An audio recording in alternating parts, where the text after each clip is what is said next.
ภคะวันตังอภิวาเทมิกราบสวากขาโตภควตาธัมโมธัมมังนัมสสามิกราบสุปฏิปันโนภควโตสาวกสังโฆสังฆังนะมามิกราบมะยังพันเตติสารเนนะสหปัญจศีลานิยาจามมาทุติยัมปิมะยังพันเตติสารเนนะสหปัญจศีลานิยาจามมาตติยัมปิมะยังพันเตติสารเนนะสหศีลานิยาจามมานะโมตัสสะภะคะวะโตอะระหะโตสัมมาสัมพุทธัสสะนะโมตัสสะภะคะวะโตอะระหะโตสัมมาสัมพุทธัสสะนะโมตัสสะภะคะวะโตอะระหะโตสัมมาสัมพุทธัสสะนะโมตัสสะภะคะวะโตอะระหะโตสัมมาสัมพุทธัสสะนะโมตัสสะภะคะวะโตอะระหะโตสัมมาสัมพุทธัสสะนะโมตัสสะภะคะวะโตอะระหะโตสัมมาสัมพุทธัสสะพุทธังสรณังกัจฉามิพุทธังสรณังกัจฉามิธัมมังสรณังกัจฉามิธัมมังสรณังกัจฉามิสังฆังสรณังกัจฉามิสังฆังสรณังกัจฉามิตุติยัมปิพุทธังสรณังกัจฉามิทุติยัมปิพุทธังสรณังกัจฉามิตุติยัมปิธัมมังสรณังกัจฉามิทุติยัมปิธัมมังสรณังกัจฉามิตุติยัมปิสังฆังสรณังกัจฉามิทุติยัมปิสังฆังสรณังกัจฉามิตติยัมปิพุทธังสรณังกัจฉามิตาติยัมปิพุทธังสรณังกัจฉามิตติยัมปิธัมมังสรณังกัจฉามิตาติยัมปิธัมมังสรณังกัจฉามิตติยัมปิสังฆังสรณังกัจฉามิตาติยัมปิสังฆังสรณังกัจฉามิติสรณะกัมมนังนิธิตาอามะพันเตปานาติปาตาเวรมณีสิกขาปะตังสมาธิญามิปานาติปาตาเวรมณีสิกขาปะทังสมาธิยามิอะทินนาตานาเวรมณีสิกขาปะตังสมาธิญามิอะทินนาทานาเวรมณีสิกขาปะทังสมาธิยามิกาเมสุมิจฉาจาราเวรมณีสิกขาปะตังสมาธิญามิกาเมสุมิชาจาราเวรมณีสิกขาปะทังสมาธิยามิมุสาวาตา เวระมณีสิกขาปะทังสมาธิยามิมุสาวาทาเวระมณีสิกขาปะทังสมาธิยามิสุราเมรยะมัจจปมาตฐานาเวระมณีสิกขาปะทังสมาธิยามิสุราเมรยะมัชฌะปมาทฐานาเวระมณีสิกขาปะทังสมาธิยามิอิมานิปัญจสิกขาปทานเนสีเลนะสุขติงยันติสีเลนะโภคสัมปตาสีเลนะนิพุติงยันติตัสสมาสีลังวิโสทะเยสาธุสาธุสาธุลำดับต่อจากนี้ไปท่านอาจารย์พระคุณวิโรจน์ชิยาภรณ์หรือว่าครูบาขนงเจ้าวาดวัดโบสถ์น้ำทิพย์อำเภอป่าซางจังหวัดลำพูนจะได้โปรดเมตตาแสดงพระธรรมเทศนาดึงกันนะครับจึงขอเรียนเชิญท่านร้อยตรีสมชาติอินปันได้ดีฐานจิตจุดเทียนบูชาส่องธรรมณเบื้องหน้าธรรมเทศขอเรียนเชิญท่านร้อยตรีสมชาติอินปันครับเรียนเชิญท่านครับ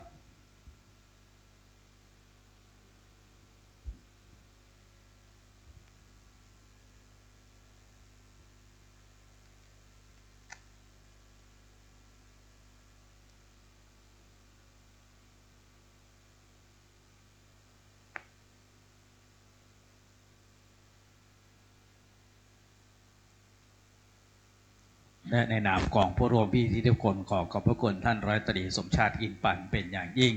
ที่ได้ให้เกียรติจุดเทียนบูชาส่องธรรมนะครับสำหรับตัวจากนี้ไปท่านพระอาจารย์มคณายกประจำวัดสันขยอมจะได้อัฒนาธรรมและบัดนี้ครับพมมาจโรกาธิปติสหัมปติกัตอัญชรีอันทิวรังอายาจทะสันติทะสตากราชาขชาติกาเทเสตุธรรมังอนุกัมปิมังปะชัง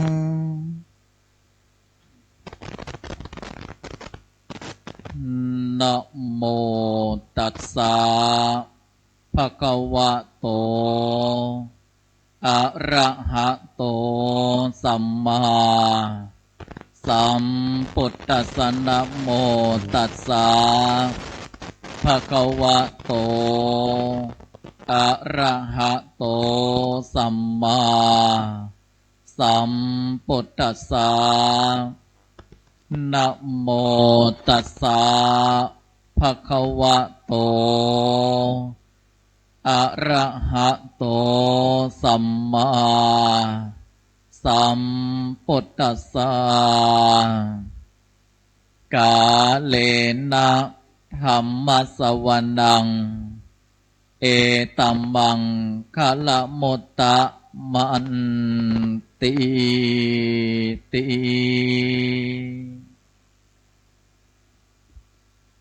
ขอถวายความเคารพนอบน้อมเป็นติรัตนปูจาแก่พระแก้วเจ้าทั้งสามประการอันมีองค์สรีสัมมาสัมโพธิญาณพระพุทธเจ้าเป็นเก่าเป็นประธานเนื้อเกล้าเนื้อกระหม่อมขอถวายความเคารพหลวงพ่อพระครูสถิตธุราธรเจ้าวาดวัดสันขยอมพระครูอดุลวรปัญญารองเจ้าคณะตำบลหนองจอมเจ้าวาดวัดฟ้ามุยพร้อมด้วยครูบาอาจารย์คณะพระสังฆาธิการทุกๆรูปที่ได้เมตตาเข้าวัดปฏิบัติธรรมอย่างสถานที่วัดสันขยอมแห่งนี้ด้วยความเคารพยิ่ง ศรัทธาญาติโยมท่านสาธุชนทั้งหลายที่ได้มาร่วมกันในค่ำคืนนี้ตั้งจิตมาแต่ไกลตั้งใจมาแต่บ้านแต่จองเพื่อที่จะมาร่วมในการเข้าวัดปฏิบัติธรรมของพระเจ้าประสงค์เพื่อจะสมทบทุนในการสร้างศาลาปฏิบัติธรรมของวัดสันขยอมของเฮาที่นี่คาดว่าเข้ากรรมแล้วก็น่าจะสร้างเสร็จได้ข่าวว่าได้หลายล้านละถ้ามาล้านบานกว่าล้านตุเนี่ยศรัทธาเฮาท่านหลายเอามือลงได้ท่านลองก็เอามือลงได้เนาะกินน้ำขิงเนี่ยท่านเลยอาตมาภาพกินตะกี้ละสะอาดคอดีขนาดนั้นเฮาท่านต่างหลายมาร่วมการฟังน้ำฟังธรรมในค่ำคืนนี้เนี่ยถือว่าท่านต่างหลายมาหากำไรใส่ชีวิตนะทำไมถึงบอกว่ามาหากำไรใส่ชีวิตเพราะว่าการจะมานั่งฟังธรรมเนี่ยถ้าในสมัยปัจจุบันเป็นเรื่องที่หาได้ยากอย่าใดหนึ่งหน้าที่การงานถามเจ้าหน้าที่ตำรวจบ้านยังไม่ได้เข้าได้ฮะดู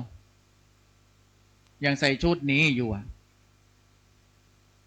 ถ้าหากว่ามามีการมามีงานอย่างเป็นแต่เป็นว่าก็มาได้มานั่งฟังเทศน์เพราะว่าต้องอยู่ทำการทำงานสองสังขารบ่อำนวยกาศรัทธามานี่บางคนถ้าลูกหลานมาส่งตึงบ่ได้มาบางคนนั้นศรัทธาญาติโยมขนาดว่าถนนนะว่าสันขยอมันจะข้ามใช้เวลาเป็น20 นาทีป่ะพอแล้วพอแหมตะก้อนี่เตียวข้ามสบายมาก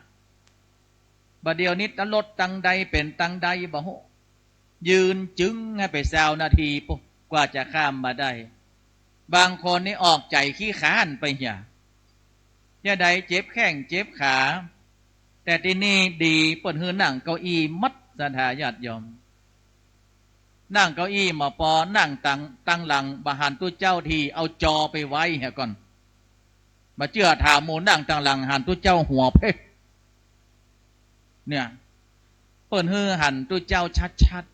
ๆเนี่ยฟังก็ฟังทำชัดๆหันก็หันหน้าตู้เจ้าชัดๆถ้าบัดชัดแล้วเขาจะไปเล่ากัน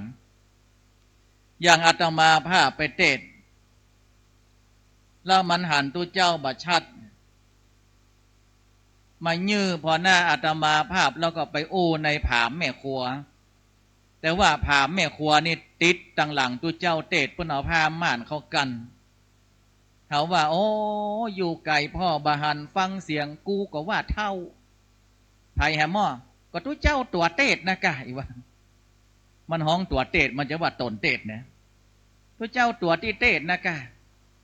นายาใดแต่กี้ไปยื้อพอแน่มาละโอ้ยก็นึกว่าเท่าอย่างเสียงไม่ใช่เท่าเมืองว่ายาใดหน้ามดอย่างหมาน้อยนี่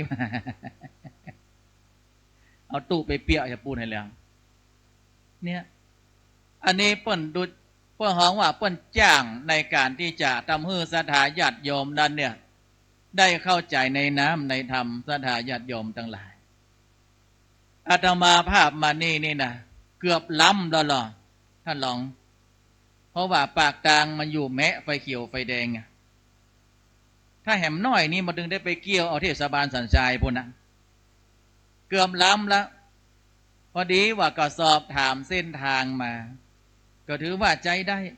เพื่อก็บอกต่างจัดดีเขาก่อนตมาภาพไปเทศเจ้าภาพมันมาได้บอกละเอียดบอกแค่ว่าเมื่อไปถึง3 แยกหลังวัดให้เลี้ยวไปตามไฟกิ่งอาตมาภาพก็โอเคก็นึกว่ามันมีไฟกิ่งเดียวบอกก็ไปถึงหลังวัด3 แยกแต่มันก็มีไฟกิ่งเนี่ยกูเส้นนะ3 เส้นนะแล้วเราจะแย่ใดโทรไปหาเจ้าภาพก็บ่ฮับศรัทธาญาติโยมยิงเหี่ยพอ2 ทุ่มถ้าไปผิดมันก็ต้องได้เสียเวลาวกมาเลี้ยวพอแต่งไงวัดหันพระธาตุมีห้านตมาภาพก็ยกมือแหละสาธุหากพระธาตุศักดิ์สิทธิ์แต่ขอให้ข้าเจ้า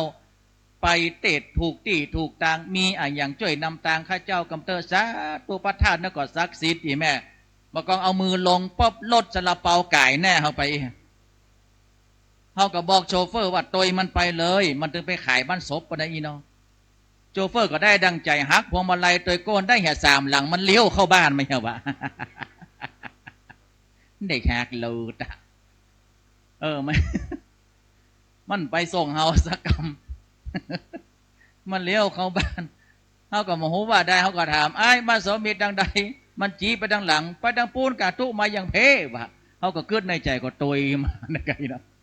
ซาลาเปาเต็มตู้อะอันเนี้ยเอาแน่เอานอนบัดได้สดาญาติโยมทั้งหลายแต่อันนี้เป็นปีถนนใหญ่ยังแฝงหน่อยแล้วก็ตรงมาเรื่อยๆได้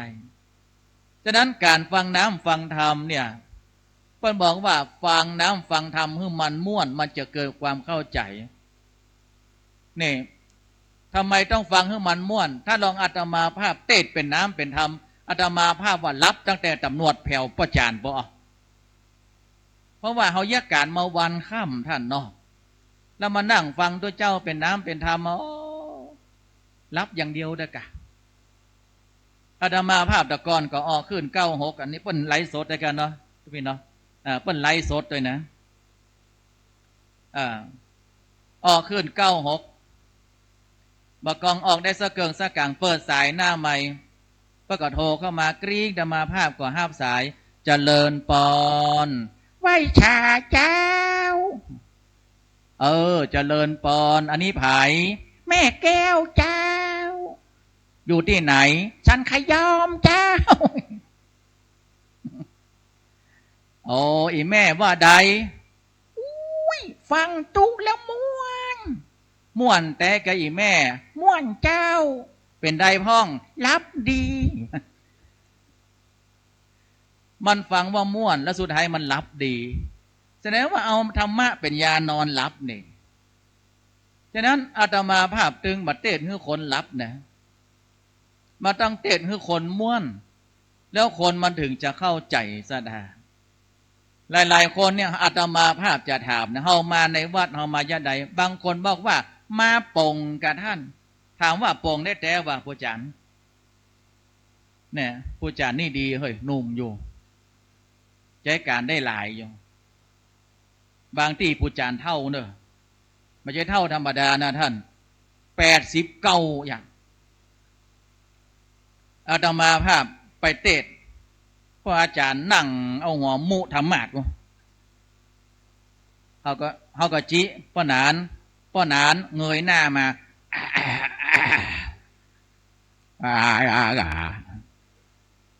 มาแล้วมาขวายกะบอกขวายก็ทุ่มเกิงนะกะให้ไปอยู่บ้านนี่หลับไปมันก็89แล้วบ่ดีปลดเกษียณนะน้อป้อนานเริ่มได้เลยเปียไม้มาเราเวลาเราพวกเจ้าเราอยู่อย่างไรก็คือมาเอาถึงซ้อหายาปลยมันมีนี่อยู่แก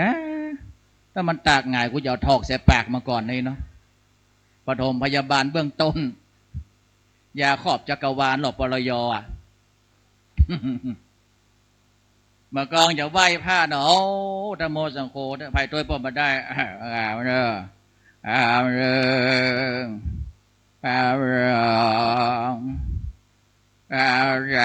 เขี้ยวฝักโตกันเบา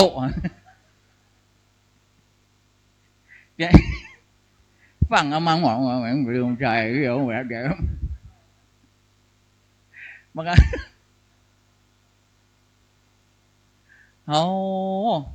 บอกกองเขี้ยวฝักตกนะป้าเขายังโม่งอึ่งนะโอ้โหแต่นะ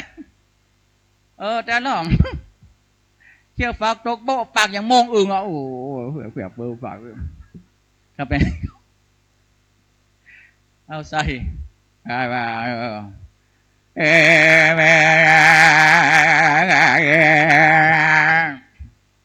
อิมินาสกาเลนะ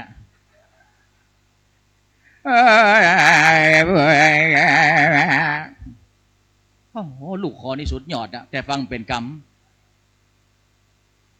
เขาก็ว่าบัตันมันเนี่ยถ้ากรรมเขากับปั่นศีลเนาะเขาก็ว่าปานาติปาตาเวรมณีสิกขาปตังสมาธิยามิพ่อจานอาเรงาเวมาใช่พ่อจานปานาอยู่มันจะ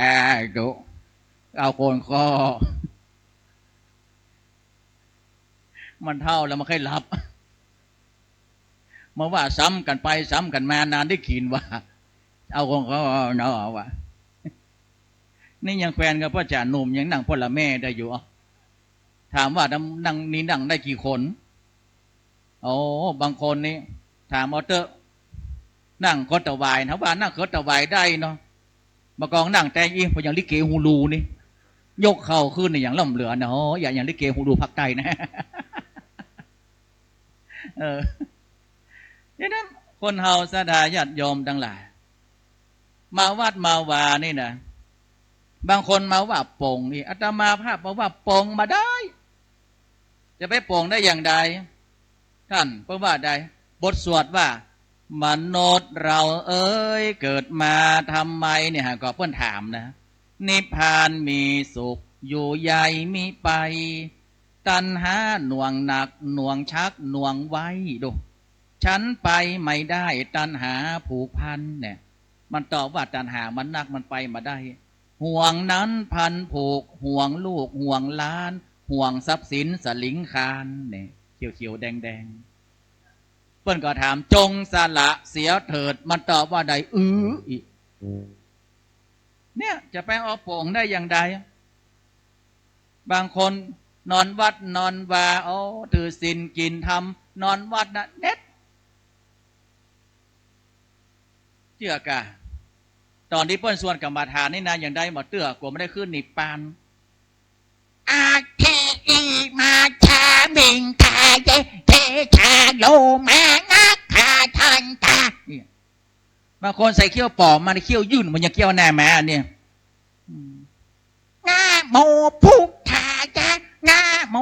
แล้วนั่งในกว่าเพื่อนมาหามานั่งหลังตู้นี่ก่อนนี่ไรตู้มีไหมยื้อปากไปทางไม้ปะอันนี้จะว่าจะตัวเจ้าเอาไม้ลิงยันบื้นปากไปโดยไม้อยู่อย่างมาเมียงอนตัวเจ้านี่นะโอ้เป็นกาซาดเมียงนาตีแถวงอนตู้ไปเสด็จจริงดังแบบมั้งแล้วเมื่อคืนเพิ่นเฮือรับบัรับอีแม่กลางสุดแต่สมัยนี้นะแล้วก็นั่งในสุดช่อนบ่อนแช่นแบนก็ยังผีปูหย่านี่เหยียดตีนี่ฮะรับละกาจันฟองบัรับเตือหลองอุ้ยจะไปฟังรับเตืออันได้ยินก็เขาเล่ากาจันขยอมพวกหนางเขาเล่าว่าใดก็เขาว่าตุ๊กแกงหนาย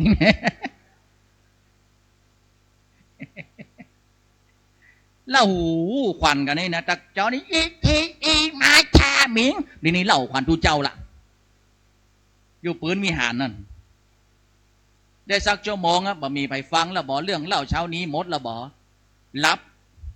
บ่กองรับปืนวิหารนั้นเหลือฟาร์มอึงก่อน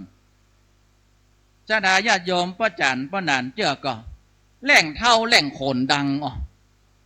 แต่นะแต่ก่อนเป็นสาวนี่ขนนะฮักฟีมากองได้สักลูกสองแล้วสนใจสักอย่างลูกสองได้ตายจังมาเตยเนี่ยเหรอคนเท่าในวิหารกันนะตั้งเหนือเอาละตั้งใต้มายอมกันตั้งเหนือก็ว้ามันใต้ก็อีแม่ตั้งกลางนอนบานลับบินเหนือก็ได้บินใต้ก็ได้แล้วมันจะมีฮันช็อตหนึ่งถ้าคนดังจนถึงขีดสุดมันละอีนะมันตึงแกนกู้คนนะมาก้องคนดังมาถึงวู้ละแกนมาถึงแกน190ปุ่นนะให้มาแกนบะหมี่อีแม่นั้นถึงเวลาแล้วบอกจักผ้าห่มมากำลังจะเอาคุมหัวนอนจะดีอีแม่ตัวคนตะกี้จี้ขี้ข้างละไปส่งกูเข้าห้องน้ำกำหรอ อ้าวถึงมาได้หลับไปส่งมาเข้าห้องน้ำปีกไม้ตื่นอย่างเก่าแฮมซีนมาอีแม่น่าหายแซบละเนี่ยสถานญาติโยมทั้งหลายฉะนั้นเฮามาวัดถ้ามาปงแล้วเฮามาญาใดเฮามาให้มันหูสถานญาติโยมทั้งหลายเอาเวลาก่อนเดี๋ยวมันจะเลยเวลาป่นเฮามาให้มันหูตัวเดียวอย่างนี้รู้อะไรหนึ่งรู้จักการให้สถานญาติโยมพอนี่ก็ดูเจ้าภาพแต่ละเจ้าภาพมี11เจ้าภาพก่อนนะในค่ำคืนเนี่ยแล้วแต่ละเจ้าภาพถามว่าหลวงพ่อท่านพระครูสถิตดุราธรเพื่อไปจี้เพื่อไปบังคับมาก่อนท่านคุณตำรวจท่านมาเนี่ยหลวงพ่อไปบังคับท่านมาว่ะเพื่อเอาปืนไปจี้ว่ะคุณตำรวจไปสักยอมเดินไปนำหน้าไปมามีท่านมาด้วยความเต็มใจลูกเนี่ยถ้ามาเต็มใจมาอยู่ตะฮอดบาเดียวเนี่ยเนาะมาแจ้อย่างลุดมาได้กะมานั่งหน้าแล้วหรออันนี้เป็นว่ามาด้วยความเต็มใจทุกคนมาด้วยความเต็มใจแล้วให้หอมกันด้วยความเต็มใจคณะศรัทธาเพราะว่าสันขยอมแล้วป้อมมีที่แปลงที่สร้างเนี่ยเพราะว่าเขาช่วยกันแต่เนี่ยเขาช่วยกันด้วยความเต็มอกเต็มใจบางคนบัดตาลก็ยังจมในพระห้องว่าจะกินก็กลัวผ่านจะตาลก็กลัวเสี่ยงเหมือนตู้ลุงสมศักดิ์คนว่าผีข้ามบนคนข้ามลุ่มมันน่ะผีข้ามบนคืออย่างกาสมาชิกศพเราเปิ้นตายสัก3 ศพนะจมละตายยังล่ำเรือบึดใจบึดปันเหนือบึดปันใจสอสตังกุ้มกระจายกาศพลักตัวเข้าเหี่ยกู้หมู่บ้านน่ะเนี่ยจมอยู่ห้านะออกมาแล้วลูกมันแบมืออีแม่เพื่อจะไปเข้าค่ายลูกเสือขอ500ผีก็ข้ามบนคนก็ข้ามลุ่มกูถึงมาม่วนกูจะไปวัดสันขยอมไปเข้ากำย้อมจิตย้อมใจมากองเตียวเข้าปากประตูมาหันต้นคาโอ้ยตั้งใดก็ได้กุ้มกระเสียงตังเพื่อมาเจอบังคับล่อต้นคาน่ะแต่ไผ่ไก่มากับมาหลอดสะโคนเหมือนกันนะเนี่ยอันนี้พระห้องว่าการเฮ้อเนี่ยเฮาเฮ้อด้วยจิตด้วยใจมีแม่นั่นนะจะโอ้เฮ้อฟังปะติวสามาแต่มาภาพกันนั่งไหว้ชาเจ้าเจริญปอนโยมแม่มายาใดมาตานขันเข้าเจ้า70 ปลายแล้วลุงแม่มาตานฮื้อไผ่ตานฮื้อแฟนนี่ว่า70 ปลายยังห้องแฟนอยู่กะให้เป็นที่เอ็นดูเนอะเตียวประสันยงอ่ะอีแม่ก้อยๆนั่งเนอะเจ้าอีแม่ตั้งจิตตั้งใจมาตานแต่น้อยเจ้าตานฮื้อแฟนเป็นรักแรกพบมีหรอพอห่างคิ้วอย่างสะกอตใบ ก็ถ้าเป็นสาวนี่คิ้วมันจะงามหรอถ้าเท่ามานี่หามันหมดกันอย่างสะกอตใบนี่ถามว่ารักแรกพบอีกว่ะก็ถ้าเลยนี้ไปก็มาพบไผ่แล้วก็นะมามันดีกับอีแม่ยามอยู่เลี้ยงกายยังยามตายเลี้ยงวิญญาณเนาะเจ้าอีแม่เตรียมข้าวเตรียมของหมดแล้วกะเจ้าอีแม่นี่เป็นแมวโพงเลยเนาะก็มันยังก็เจ้าเย็นแต่ว่าอดีแม่อย่างใดเดี๋ยวก็ตู้จะปั่นปอนนะเจ้าแล้วอีแม่ก็ไปถึงอีป้อเนอเจ้าจะเริ่มแล้วเนอะเจ้านะแมวก็เต็มกลางควงอ่ะลูกแถวฟ้ามุ่ยมันมาแมวอ่ะ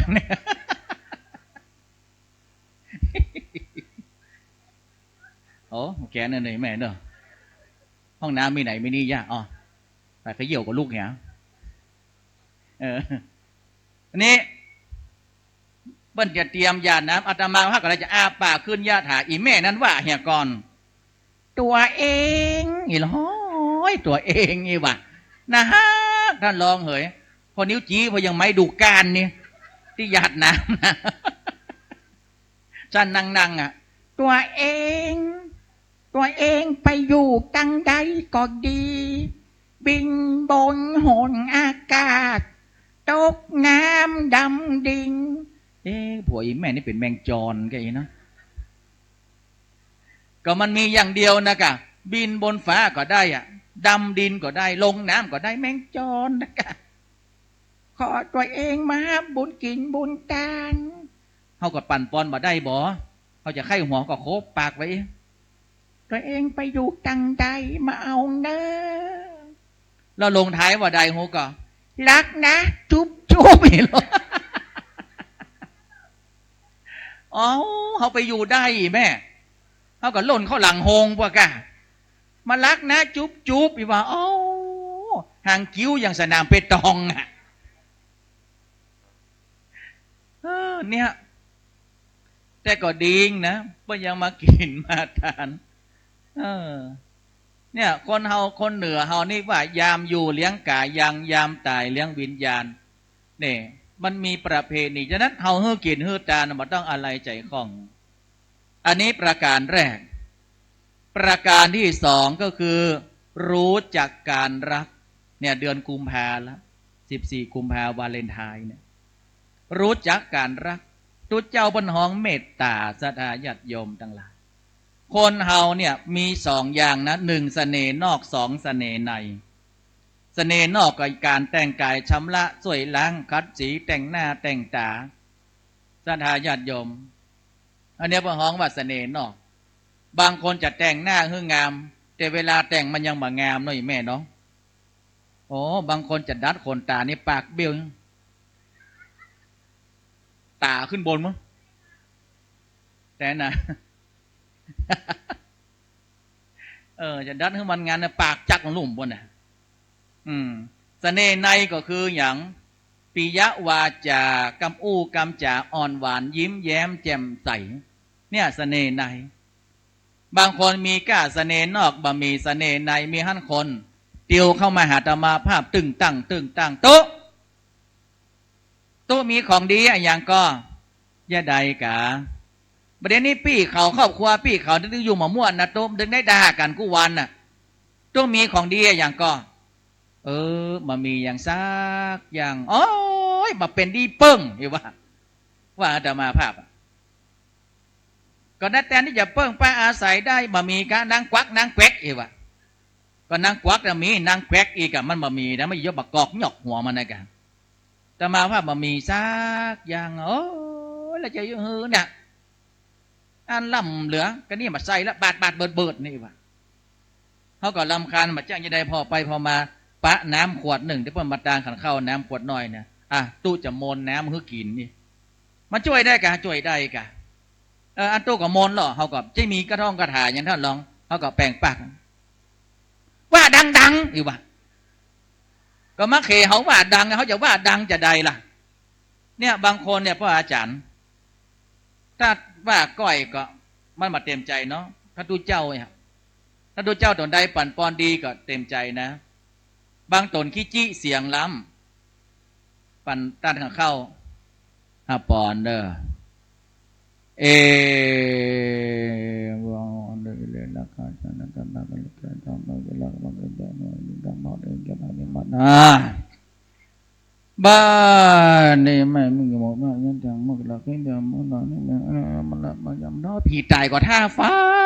มันมามีชื่อกูแจ้ตู้แห่นี่ก็ยังมาอู้ดังผีตายกว่าท่าฟังตู้ก็อู้ก้อยงุ่มงำเนี่ย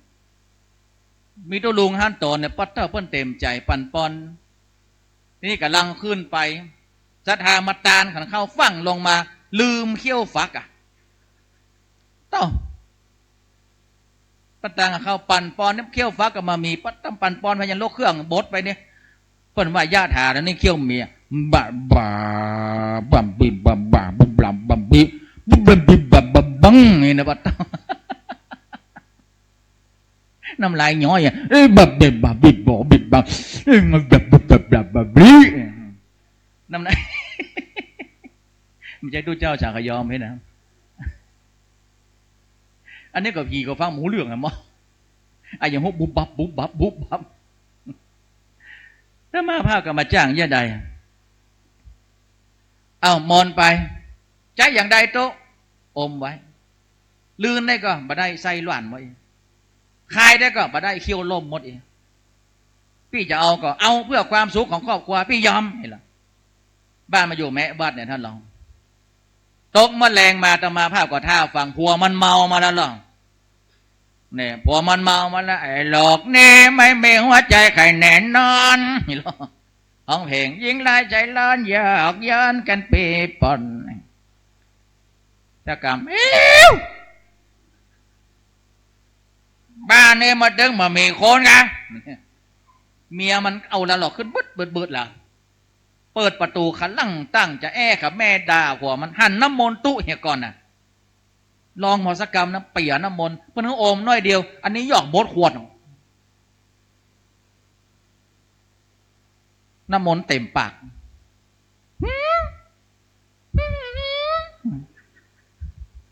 มันอู้ได้หมดยะมันถามว่าไปไหนมา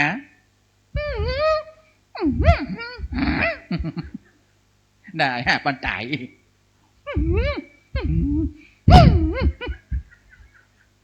มันถึงมาเต็มใจน้ำมนต์เต็มปากมาดูต่างด่าพวกมันเฮ้ยนี่มันตัวอะไรทำไมปากป่องหยังพอหน้าคุยหยังอยู่บ้าเมียมันบ่าด่าเมียมันบอกว่าผัวมันก็ไปรับเหรอกะเที่ยงคืนผัวมันคนบาดเมียมันรอนั่งโชฟาก็ลื่นก็บ่ได้คายก็บ่ได้น้ำมนต์อ่ะเที่ยงคืนอ่ะใครรับก็ใครรับมาตู้กันน้ำมนต์ตู้เนี่ยมะน้ำตาปังพึกจากเที่ยงคืนเกิงอดได้แล้วตายเป็นตายจะมาเตอะลื่นน้ำมนต์บึกสัก5 นาทีมาเป็นอย่างสักอย่างหล่นออกมาหน้าบ้านเหลียวมาตังวัดตู้วอกกี่ว่ามันยังด่าเขาได้อยู่จังมาเตอะเขารับละอันนี้เมื่อว่าใดเมื่อว่าถ้าเขาอยู่กันด้วยปิยวาจาเขาอู้กันม่วนอู้กันหลงทรงกันปอหูจักฮักกันแปลงกันเนี่ยจะอยู่อย่างใดมันก็ถึงม่วนสถาญาติโยมทั้งหลายตมาภาพเนี่ยท่านลองตมาภาพไปบรรยายให้ผู้ป่วยซึมเศร้าเพื่อนเป็นอันชนเผ่าประกองไปถึงนะมีนักมากันเด้อมีเป็น7-80ปุ่นก็ต้องแต่งหน้าเข่งเกี้ยวหมากเหลือจอมคำมังเวทกันเขาดึงกลัวขนาดเพื่อเข่งบากองอูได้สักชั่วโมงเนี่ยมันละลายหมดแล้วหรอความซึมเศร้ามันหายแล้วให้หัวกันเลิศอันนี้จะปีกนะแต่มาภาพเก็บครอบเก็บครัวแล้วอีแม่นั้นเตียวมาเจียวหมักจับมาตักเขาตุจ้าอีหลอพอเขาตุเจ้าว่ะตุจ้าฟาตุเจ้าอูตะกี้ม่วงไปม่วงเงาอยู่ว่ะโอ้เป็นใดพ่องมีความสุขก็มีความสุขขณะมีความสุขเหลืออยู่บ้างกันนะอยู่บ้านมันเป็นได้เฮาตื้อมามั่วมาตู้จากกับผัวเฮานะด่ากับกูว่าถ้าเป็ดปะได้เฮาคันได้ผัวเนี่ยตู้เจ้าเนี่ยบ่โหมาดีเลยแล้วป่ามีก็ขอบมากอะเพราะว่าไปเอาไม้เลยแม่เฮาอูดแต่นะถ้าแลกได้เฮาจะแลกกับตู้เจ้าเนี่ยอีว่าเฮาก็งามดูเนาะเอาไว้แม่ใจเย็นๆคนเฮาก้อยอู้ก้อยจากันพี่หูสองน้องหูหนึ่งเนยแม่เนอะกันนี้ได้เปิ้นว่ามาเฮาก็ยิ้มใส่เหียเนอะสอนเปิ้นนี่แล้วก็เฮาจะขึ้นรถตู้เจ้าถ้ามาเปโพนะเฮาจะไปหาตู้เจ้าหน่อยเนาะจะเอาจนได้จนเป็นนะโอ้ยลือมือมาหาท่านรองผู้กำกับเรื่องดีได้เนาะเนี่ยสถาญาติโยมคนเฮาไม่ต้องหูจังฮักกันประการต่อไปจะบอกให้มันเกินเวลานะตอนนี้จะ3 ทุ่มแล้วประการต่อไปเพราะว่าให้รู้จักการพอเนี่ยรู้จักกันพอว่าพยัญชนะไทยมีทั้งหมด44ตัวหูจักตัวเดียวคือพอมันก็มีความสุขนะสถาญาติโยมอันใดที่มันเป็นของเฮามันก็เป็นของเฮา อันใดที่มันบาดใจของเฮามันก็ตึงใจของเฮาบ่ต้องไปโลภไปอำไปเอาของเปิ้นสถาญาติโยมลุงใจก็ไอ้แซมลุงใจแต่งตัวจัดดีขับรถกำลังจะออกบ้านไอ้แซมถามลุงใจจะไปไหนแต่งตัวจะดีแต่ลุงใจไว้มาแฉมกูว่าจะไปอำเภอจักกำอย่าบาดแฉมบ่าโอ้ลุงใจไปอย่างอำเภอ ก็ว่าจะไปชื่อหวยนะแฉม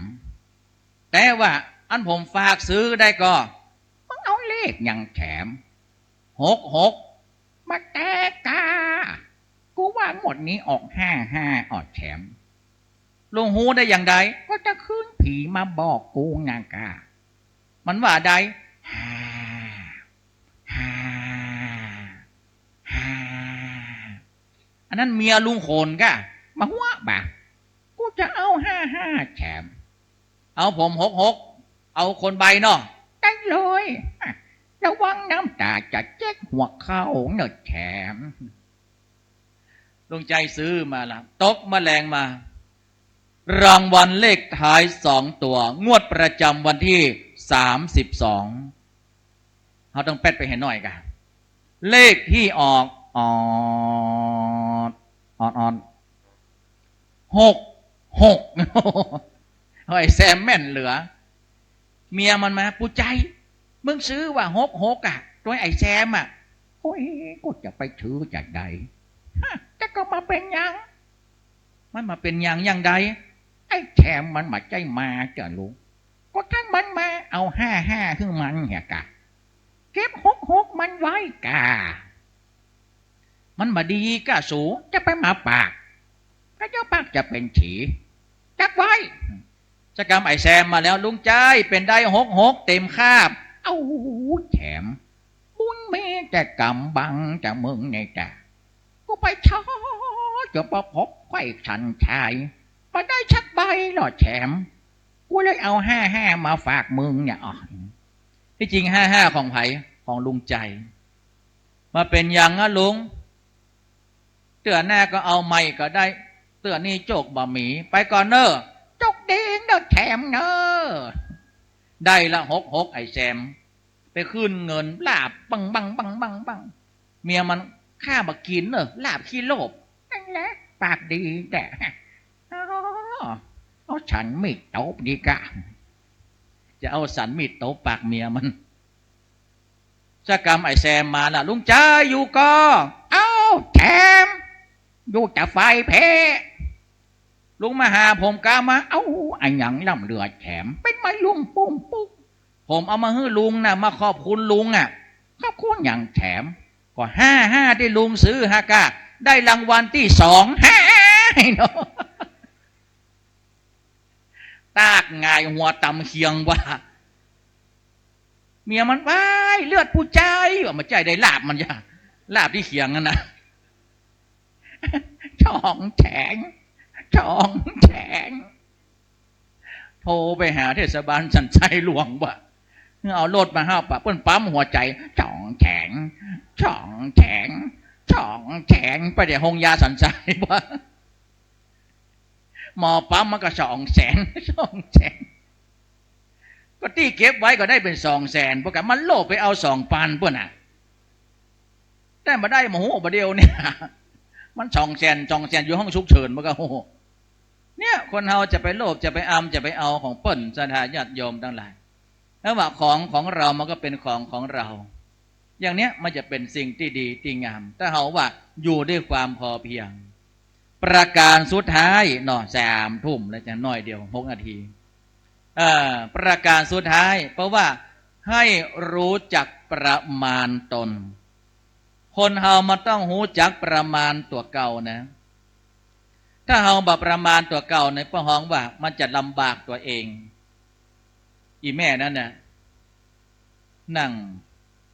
ที่อนามัยจะมาพาไปฉีดวัคซีนไข้หวัดใหญ่เอานั่นแมะหน้าผากเนี่ยแต่มาภาพถามแม่เป็นยังเนี่ยเจ้าละปูนบ่นะแม่เป็นยังเป็นผู้สูงอายุหูแล้วว่าเป็นผู้สูงอายุแล้วอีแม่เป็นยัง ถึงมาเนี่ยอีแม่เมย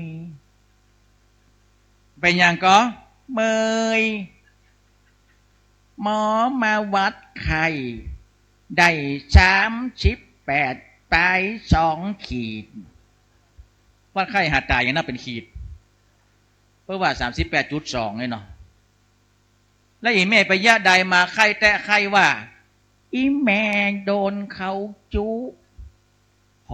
มันยังมาบาปแตะบาปว่าจุคนเท่าไผ่มาจุอีแม่กรมอุตุนิยมวิทยากรมอุตุเจ้าแล้วมาจุอีแม่อย่างใดเปิ้นพยากรณ์อากาศบ่ใจกะแม่งเนาะก็มันจุอีแม่2 วันก่อนอีแม่นั่งฟังวิทยุมันบอกว่าคืนนี้ฝนจะตกปิ้นข้างข้าวอีแม่จะแผ่ว80บักเกยหันชักเตอเนี่ยฝนตกปิ้นข้างข้าวอีแม่ก็ไข่หันกับตัวเอ้ยมันไข่หันฝนตกไปข้างข้าว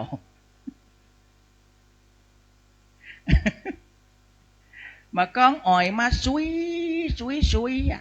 อีแม่ก็ไปแยงพอมันก็หันทีจะกำตบปะอีแม่ลาเก้าอี้ไปนั่งแงนพอมันไงนะพอละมันจะเป็นข้างข้าวอยู่จะมองปลายหน้าบัดติ้มอองตายมีข้างข้าวสักโตนี่ตัวเฮ้ยบ่ะอีแม่ก็เมย9 บาทมันข้างข้าวคนละอย่างอันนึงบ้างอันนึงบ่ตกบ้างหยุดบ้างนั่นคือข้างข้าวก็ถ้าอย่างโคศกนี่ยังแควนกะดูรอเรือเปิ้นชัดอาตมาภาพนั่งฟังก็นึกว่าอยู่เขมรว่าท่านรองผู้กำกับการอีกกันนะรอเรือลากแล้วหมอกปากกลางสังขยอมบ่มา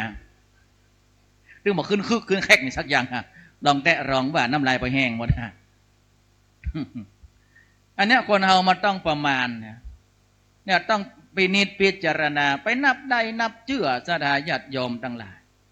เข้าก่อนท่านอาตมาภาพไปเทศในเชียงใหม่เนี่ยเปิ้นเป็นศพคนไทยลูกกรุงเทพมาอยู่บ้านเฮาแล้วเปิ้นตายแล้วพี่น้องลูกกรุงเทพมานั่งบอกกองเทศเรียบร้อยแล้วเปิ้นแจกน้ำยาเดี๋ยวเปิ้นใช้ขวดงามนี่นะไปใช้ขวดM100เนี่ยคนไทยอู้กับหลังธรรมะศพทางเหนือนี่ดีนะฟังเทศเสร็จแล้วแจกM100ด้วยมาอาตมาภาพกำลังจะว้ายไปบอกให้มันว่ามันใช่M100เนี่ยบัตรตานจักรรมจดบึกสงสัยเปิดไว้นานจืดไปหน่อยหรอก็แล้วขอบัตรลับกำทำหยาดขวดนั่นก่อนเด้ออันเนี้ยมันต้องพอบ้านพอเมืองพอเพื่อว่ามันเป็นอะไรอย่างศรัทธาญาติโยมทั้งหลายนี่ฉะนั้นเนี่ยพอหูจักพอประมาณอาตมาภาพก็จะหูจักพอประมาณนะมาแจ้อย่างแมงตอมหัวแต่นะเพราะนั้นไฟมันมีนี่เนี่ยแล้วก็หอเนี่ยไฟเนี่ยก็ยังมาเอาสูงเนี่ยน้อยไปใหญ่ก็พัดลมก็มีนี่จัดดีมันหวนมันฮ้อนกับหัวที่เดียวได้ประเดียวเนี่ยพอแล้วกระหม่อมอุ่นจุนรุ่นกระหม่อมเขาจะพอฮ้อนหมดกลางหลังเขามีก็เหื่อมาเดียวเนี่ยแล้วฮ้อนมาเท่าใดนะแมงนี่กะมันมาต่อนี่มันก็ตกใส่เนี่ยมาตกใส่หัวตู้นะตรงนั้นตรงนั้นว่าตรงนี้พอดีเลยแมงอื่นไม่เป็นไรนะอาตมาภาพกลัวแมงแกงเนี่ยแหละแมงแกงแล้วมีเตื้องหนึ่งเพิ่มมาแล้วกะมีเตื้องหนึ่งอาตมาภาพกำลังจะขึ้นนะโมกำลังอ้าปากแมงแกงบอกเลยทดเข้าปากจะทมขว้างกว่าอายศรัทธาชาวบ้านนั่งพอไปบ่ฮู้กี่คนยังไงลืนนะกันมันหายใจนะมันกิ่งแมงแกงดึงสดเอาดังโพ่ผ้านะโอ้ยเขาดึงให้กลัวนะแล้วอย่ามาเจ้าใดนะแมงเม่าศรัทธาถ้าจับโกนหัวไม่ซ้ำหายถ้ามันได้ตกบนหัวสัก3 ตัวแล้วมันเอาปีกออกเลยนะมันจะมาแตกแถว เตียวด้วยกันอย่าไปเดินพาเลทละอ่อนนี่ต่ำตาแรกแตกต่มแตกต่มแตกต่มวนอยู่บนหัวตู้เนี่ยใช่ไปเคยหันแมงเม่าแตกแถวพวกเอามาเตียวด้วยกันนะ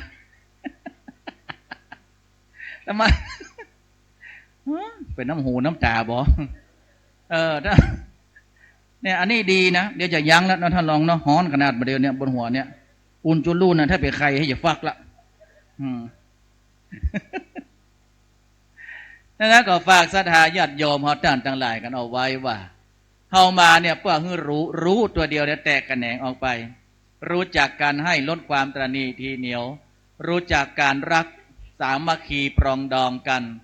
รู้จักการพอไม่ฟุ้งเฟ้อไม่เพื่อเขาว่าไม่โลภไม่เอาของอื่นมาเป็นของเฮาแล้วก็รู้จักประมาณในตัวเก่าเนาะศรัทธาญาติโยมท่านทั้งหลายเพราะจบฮ้อนฮะหน้าดำกอมงอมเหรอกะเพราะยังบ้านผีสิงนี่โอ้โหถ้าปิดไฟมันจะต้องไฟเนี่ยมันกันน่ะกะโอ้แต่เฮาเปิงใจนะเพิ่นมาอันจุดไฟนะเนี่ยท่านเนี่ยก็เนาะโอ้เจ้าธรรมดาเนอะเนี่ยเพิ่นต้องคาถาด้วยนะเพิ่นให้เลี้ยงกุมารทองแล้วเพิ่นเปิดไฟแต๊กอันนี้นี่เพิ่นของว่าไฮเทคเนาะพ่อหนานเนาะนี่พ่อหนานวัดทหารมาเดียวเนี่ยยังมาสีฮึกลำเดือนั่งท่านี่เตรียมพร้อมไปท่านตำรวจจ้ะ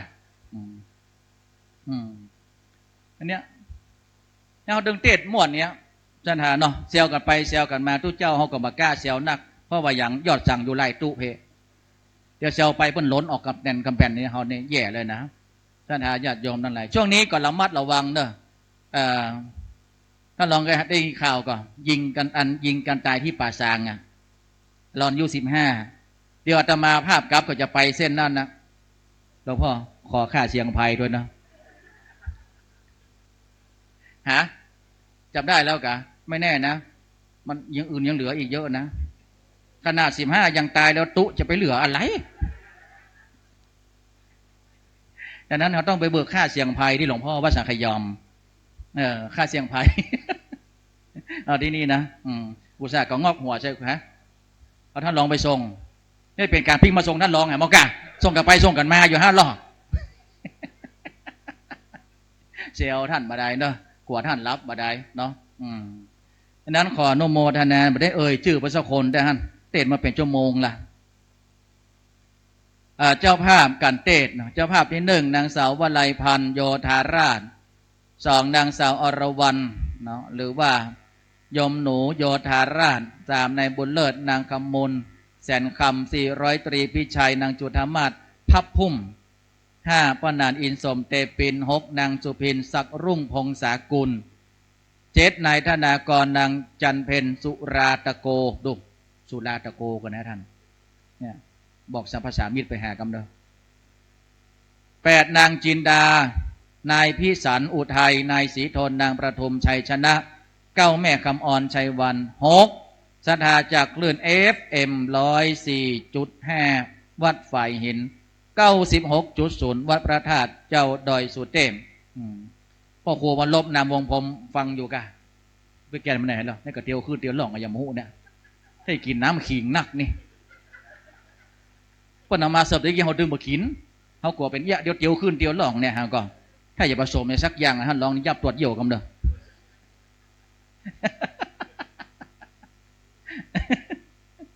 อ11คุณจินตะสุพางคุณสุรีพรหวังทรัพย์ทวีเนาะก็ได้ร่วมกันเป็นเจ้าภาพการเทศในค่ำคืนนี้ในเมตตาหลวงพ่อท่านพระครูสถิตธุราธรจังหวัดวัดสันขยอม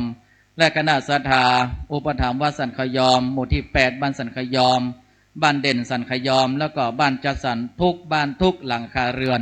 ที่ได้มาฟังพระธรรมเทศนาในค่ำคืนนี้กาเลนะธรรมสวนังการได้มาฟังธรรมตามกาลเอตัมมังกะละโมตตมันติก็ย่อมเป็นอุดมมงคลอย่างยิ่งอันใดที่เป็นข้อคิดข้อธรรมก็น้อมนำเอาไปใจก็คือ 1. รู้จักการให้ 2. รู้จักการรัก 3. รู้จักการพอและก็ 4. รู้จักการประมาณตน เอาไปประยุกต์ใจกับตัวตนของเฮาอันใดที่เป็นปกิณณกะธรรมเฮาก็เอาเป็นธรรมะยอมจิตยอมใจไผ่ใครฟังอาตมาภาพโดยธรรมะแบบนี้อาตมาภาพไลฟ์สดทางเฟซบุ๊กพิมพ์เข้าไปพระครูประหลัดธนงเนี่ยชื่อเก่าอาตมาภาพก็เป็นภาษาไทยเนอะพิมพ์เข้าไปเตอะพระครูประหลัดธนงปะอาตมาภาพทุกคืนตั้งแต่19:50จนถึง20:30เนาะเป็นธรรมะบะแลมแต้มแตะยะมีลุงใจมีไอ้แสมตัวดังนั้นก็ขออนุโมทนากับศรัทธาญาติโยมเฮาท่านทั้งหลายก็ขอปั่นโจกปั่นใจให้กับศรัทธาเฮาทุกท่านจงได้อยู่ดีมีสุขอันประกอบไปด้วยกายิกสุขเจตสิกสุขและสัพพวสุขต่างปวงจงบังเกิดมีทุกประการรับประทานแสดงพระธรรมเทศนาเนี่ยมันไปจี้แน่ไปเหี้ยอย่างมันจะมาใกล้ทีๆฮะโอ้ใส่ยิ้มดังใดก็ได้นะปากโปเบี้ยวอ่ะเนาะอะไรนะผ่านแล้วอย่านะถึงไหนล่ะ รับประทานแสดงพระธรรมเทศนามาก็หันว่าพอสมควรแก่เวลาขอสมมุติยุติลงคงไว้แต่เพียงเท่าเอวังก็มีด้วยประกาศนี้สาธุสาธุสาธุ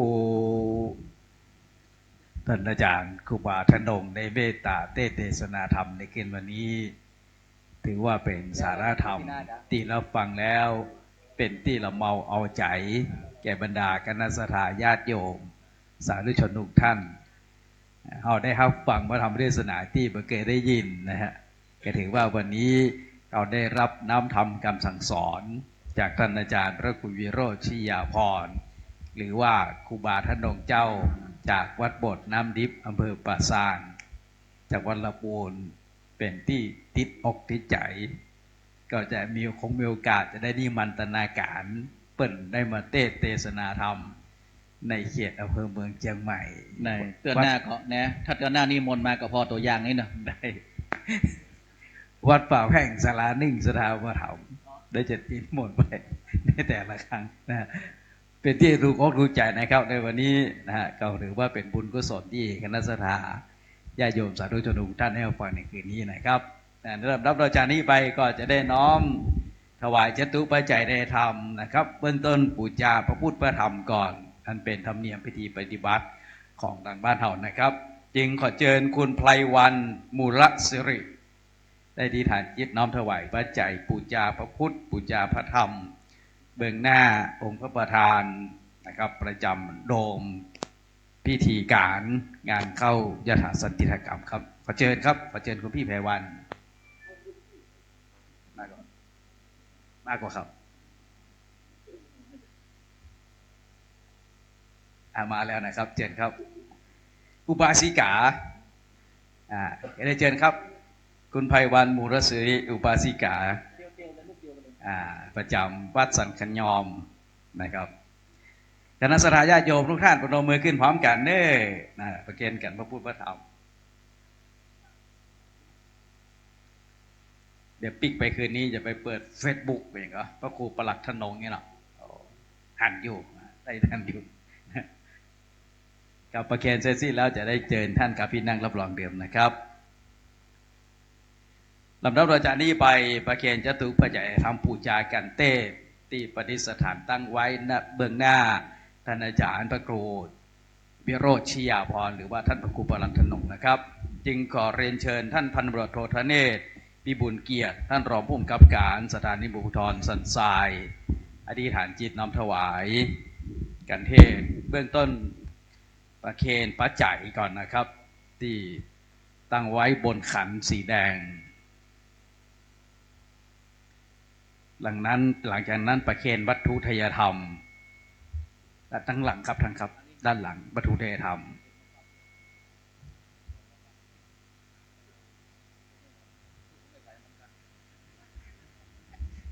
เนี่ยมันเป็นแต่หมอฟักในขนาดตำรวจยังยกหมอแปะมันกินแห้งนะหมอฟักเนี่ยกับลำดับเราจากนี้ไปจะได้น้อมประเคนต้นกันเทศศรัทธาหมู่8บ้านเด่นสังยอมนะครับซึ่งได้ ประดิษฐานตั้งไว้ทางด้านขวามือของท่านอาจารย์พระครูประหลัดธนงนะครับ ซึ่งต้นกันเทศนี้ก่อนจะได้รวบรวมในการก่อสร้างยังศาลาปฏิบัติธรรมที่คณะสัทธาญาติโยมทุกท่านอาหารทั้งหลังพุทธนะครับคณะสัทธาหมู่ 8บ้านเด่นสังกยอมได้ร่วมกันเป็นเจ้าภาพกันเทศในคืนวันนี้เอาถวายหลวงพ่อไปเลยเนาะงั้นเอาอันก็มาทีละต้นก่อนนะครับต้นที่1ขอเรียนเชิญพ่อหล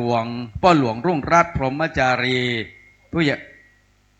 ญ่บ้านหมู่ที่8บ้านเด่นสังขยอมเชิญครับ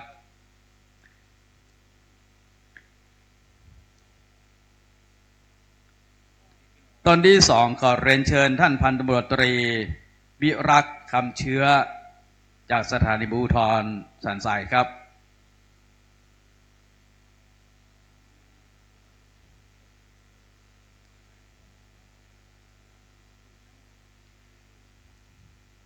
ตอนที่3ขอเรียนเชิญท่านร้อยตำรวจเอกพรศักดิ์พรหมสุวรรณดีดอมประเคนครับท่านอาจารย์พระครูสถิตธุราธรพระจ่ายทั้งมวลนี้ก็จะได้ก่อสร้างยังศาลาปฏิบัติธรรมนะครับซึ่งจะในช่วงนี้ก็อยู่ในช่วงของการตกแต่งภายในให้เรียบร้อยนะครับเมื่อตกแต่งภายในเรียบร้อยปุ๊บเนี่ยก็ประมาณปีหน้าจะได้มีไปหลวงใหญ่3 คืน 4 วันนะครับต้นที่ต้นที่3ครับท่านร้อยตำรวจเอกพรศักดิ์พรหมสุวรรณดีเชิญครับมาก่อนครับมาก่อนครับขอเชิญคุณนายแตนนะครับคุณนายท่านร้อยตำรวจเอกพรศักดิ์พรหมสุวรรณดีครับเชิญครับต้นที่3นะครับคุณนายก็คุณนายนอมประนอมพรหมสุวรรณดีเชิญครับ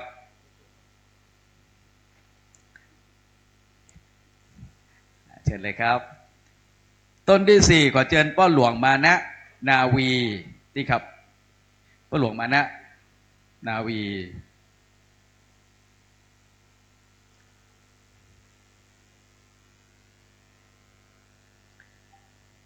และต้นที่5นะครับต้นที่5ของขอเชิญคุณแม่จุฑามาศวิไลพับพุ่มนะครับอันนี้เป็นต้นกันเทศคณะสัทธาหมู่8บ้านเด่นสังขยอมนะครับ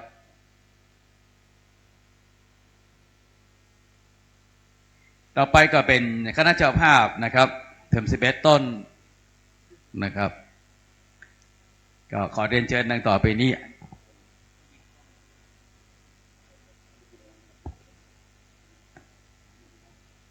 คณะสัทธาหมู่8นะครับได้ร่วมกันเป็นเจ้าภาพกันเทศนะครับก็ขออนุโมทนาบุญนะครับบ้านเด่นสังขยอมหมู่8ได้ปัจจัยกันเทศอยู่จำนวน 13,360 บาทนะครับสาธุนะครับ 13,360 บาทสาธุสาธุสาธุลำดับต่อจากนี้ไปขอเชิญเจ้าภาพต้นกันเทศ10 ต้นดังต่อไปนี้นะครับต้นที่1ขอเชิญนางสาววลัยพันธ์โยธาราช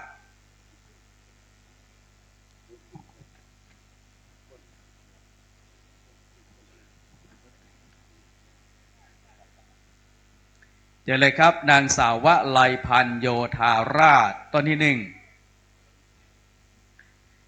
ต้นที่2ขอเรียนเชิญนางสาวอรวรรณหรือว่าคุณหนูโยธาราชเรียนเชิญครับ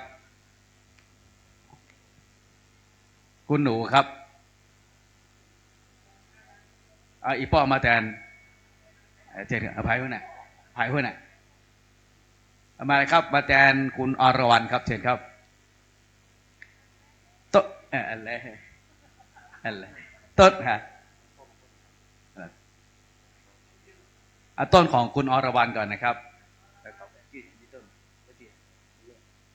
ต้นที่3ของคุณพ่อบุญเลิศคุณคำมูลแสนคำอันนี้ของอีพ่อเลยครับก็ไปเคนเน่ต่อไป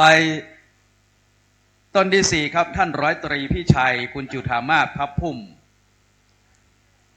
อันนี้ต่างหากของเปิ้ลต่างหาก อันนั้นต้นบ้านเปิ้ลอันนี้ของเปิ้ลเปิ้ลมีอย่างนี้เหรอขอเชิญท่านร้อยตรีพี่ชัยคุณจุฑามาศพระพุ่มท่านคุณจุฑามาศมาเลย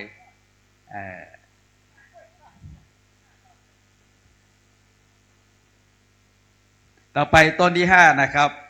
ของพ่อนานอินสมเตปินหรือว่านานเจ๊สีมณีเจ๊แสงเปิ้ลมาได้มาเลยก็ขอเชิญแม่ครูสุรพีนอแก้วได้ไปเขียนแทนพ่อนานเจ๊สีมณีเจ๊แสงครับพ่อนานอินสมเตปินชื่อแต่เปิ้ลอันนี้เป็นต้นที่5นะครับเดี๋ยวเลยครับต่อไปต้นที่6นะครับขอเชิญคุณสุพินศักดิ์รุ่งพงศกุลคุณแม่สุพินศักดิ์รุ่งพงศกุลต้นที่6นะครับต้นที่7ขอเชิญคุณท่านนากรคุณจันเพ็ญสุราตะโกมาก็ไม่มาเอาตัวแทนครับ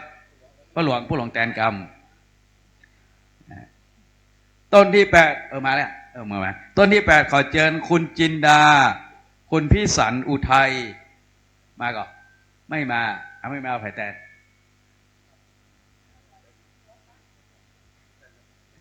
ลูกแทนกรรมต้นที่9ขอเชิญแม่คำออนชัยวันมาแล้วอีแม่เปิ้นโหต้นที่9เนอะคุณแม่คำออนชัยวัน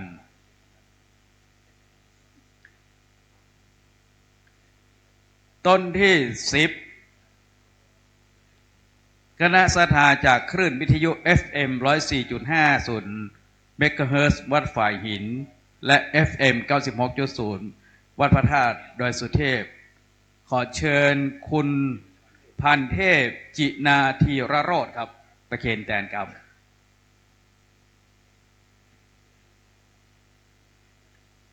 และต้นที่11นะครับ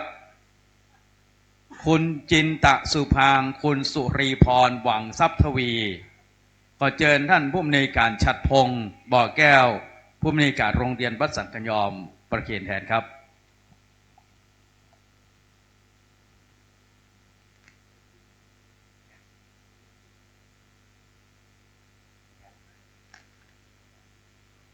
และก็ขอเชิญมอบปฏิการะแก่อาจารย์พิธีกรผู้ประกอบพิธีการนะครับขอเชิญคุณรัตนาคุ้มวงครับมอบปฏิการะแก่มคณายกพิธีกร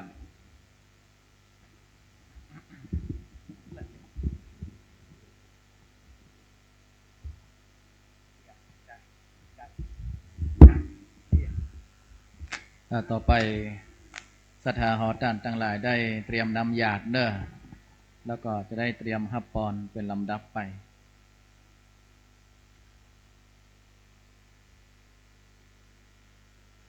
ยะถาวาริวหาปุราปริปุเรนติสากลังเอวะเมวะอิโตทินังเปตานังอุปกัมปติอิจิตังปฏิตังตุมหังคิปะเมวะสมิจจันโตสัพเพปุเรนโตสังกปาจันโตปนะระโสยะถามณิโจติระโสยะถารัตนัตยานุภาเวนะรัตนัตยะเตชะสาจยตุภวังจยมังกลังจยโสธีภวันตุเตสปิติโยวิวัจจันตุสัพพะโลกวินาสันตุมาเตภวัตวันตรายโยสุขีทีกายุโกภวะอภิวาตานาสีลิสนิจจังวุธาปัจจายโนจัตตารโอธรรมาวราตันตุอายุวันโนสุขังปะลังธรรมเตสนะตานังตานะนิพพานังปารมังสุขาสาธุสาธุสาธุครับเรียนเชิญทุกท่านกล่าวคำหยาดน้ำแบบพื้นเมืองพร้อมกันนะครับอิตังทานากัมมังนิปานาปัจจยโยโหนตุโนเนจังเอตังศีลกัมมังนิปานาโห หนตุโนเนจังเอตังปาวานากัมมังนิปานาปัจจยโยโหนตุโนยังกินเจกุสาลังกตาสัพเพหิกาเตหิกาตังปุญญังโนอนุโมตันโตสุนันโตเทวาอาสมิงทานเนอธิคาตาดิคายุกาสัตตาหนตุสัพพสัตตานังสุขเยริหาลันตุมาตาปิตาสุขิตาหนตุตุขะปะมุญจันตุสัพเพยัตตากาปะมุญจันตุสัพเพอายาตากาสุขิตาหนตุตุขะปะมุญสัพเพปิสาสัพเพยัคขาสัพเพเปตาสุขิตาหนตุตุขะสัพเพนาคาตาสุขิตาหนตุตุขะปะมุญจันตุสัพเพเทวาสุขิตาหนตุตุสัพเพอาจาริโยปัจจยาสุขิตาหนตุตุขะปะมุญจันตุสัพพสัมปตินังสามิชันตุโว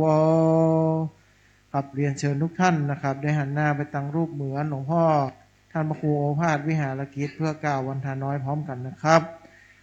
วันตามิพันเตสัพพังอปาราทังคามาทะเมพันเตมะยัง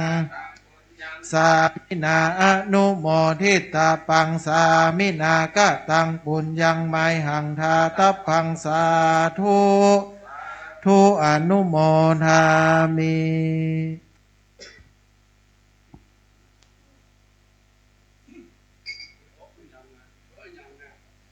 วันตามิพันเตสัพพังอปาราทังคามาทะเมพันเตมะยังกะตังปุญญังสามินา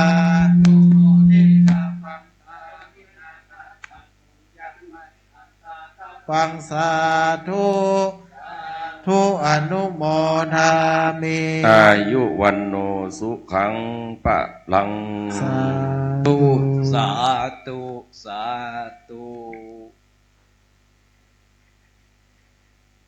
การแสดงพระธรรมเทศนา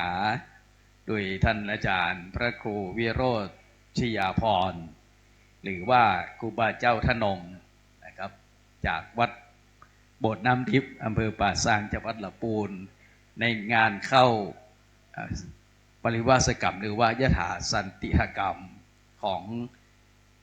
วัดสังกยอมในภาคค่ำวันนี้ก็สำเร็จเสร็จสิ้นพิธีการลงแต่เพียงเท่านี้นะครับในนามของข้าเจ้าภาพขอกราบขอบพระคุณในเมตตาธรรมของท่านอาจารย์พระครูวิโรจน์ชิยาพรหรือว่าครูบาเจ้าทนงที่ได้โปรดเมตตามาแสดงพระธรรมเทศนาในคืนวันนี้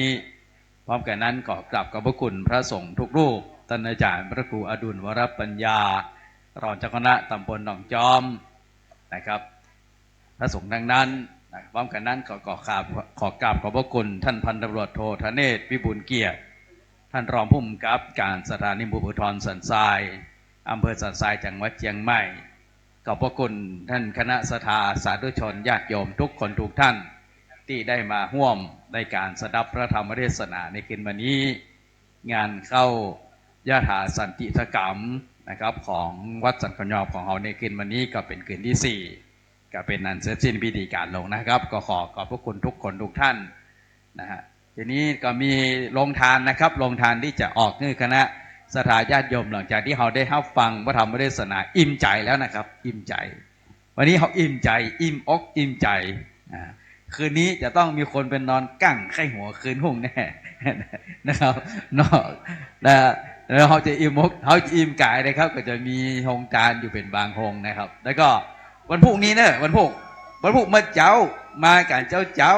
นะครับตีสี่พระสงฆ์ที่เข้ายถาสันติกรรมนะเพื่อนจะลุกขึ้นมาแล้วก็จะมาทำวัดเจ้านะครับเขาก็จะได้ฟังพระเจ้าเพื่อนทำวัดสวดมนต์เจ้า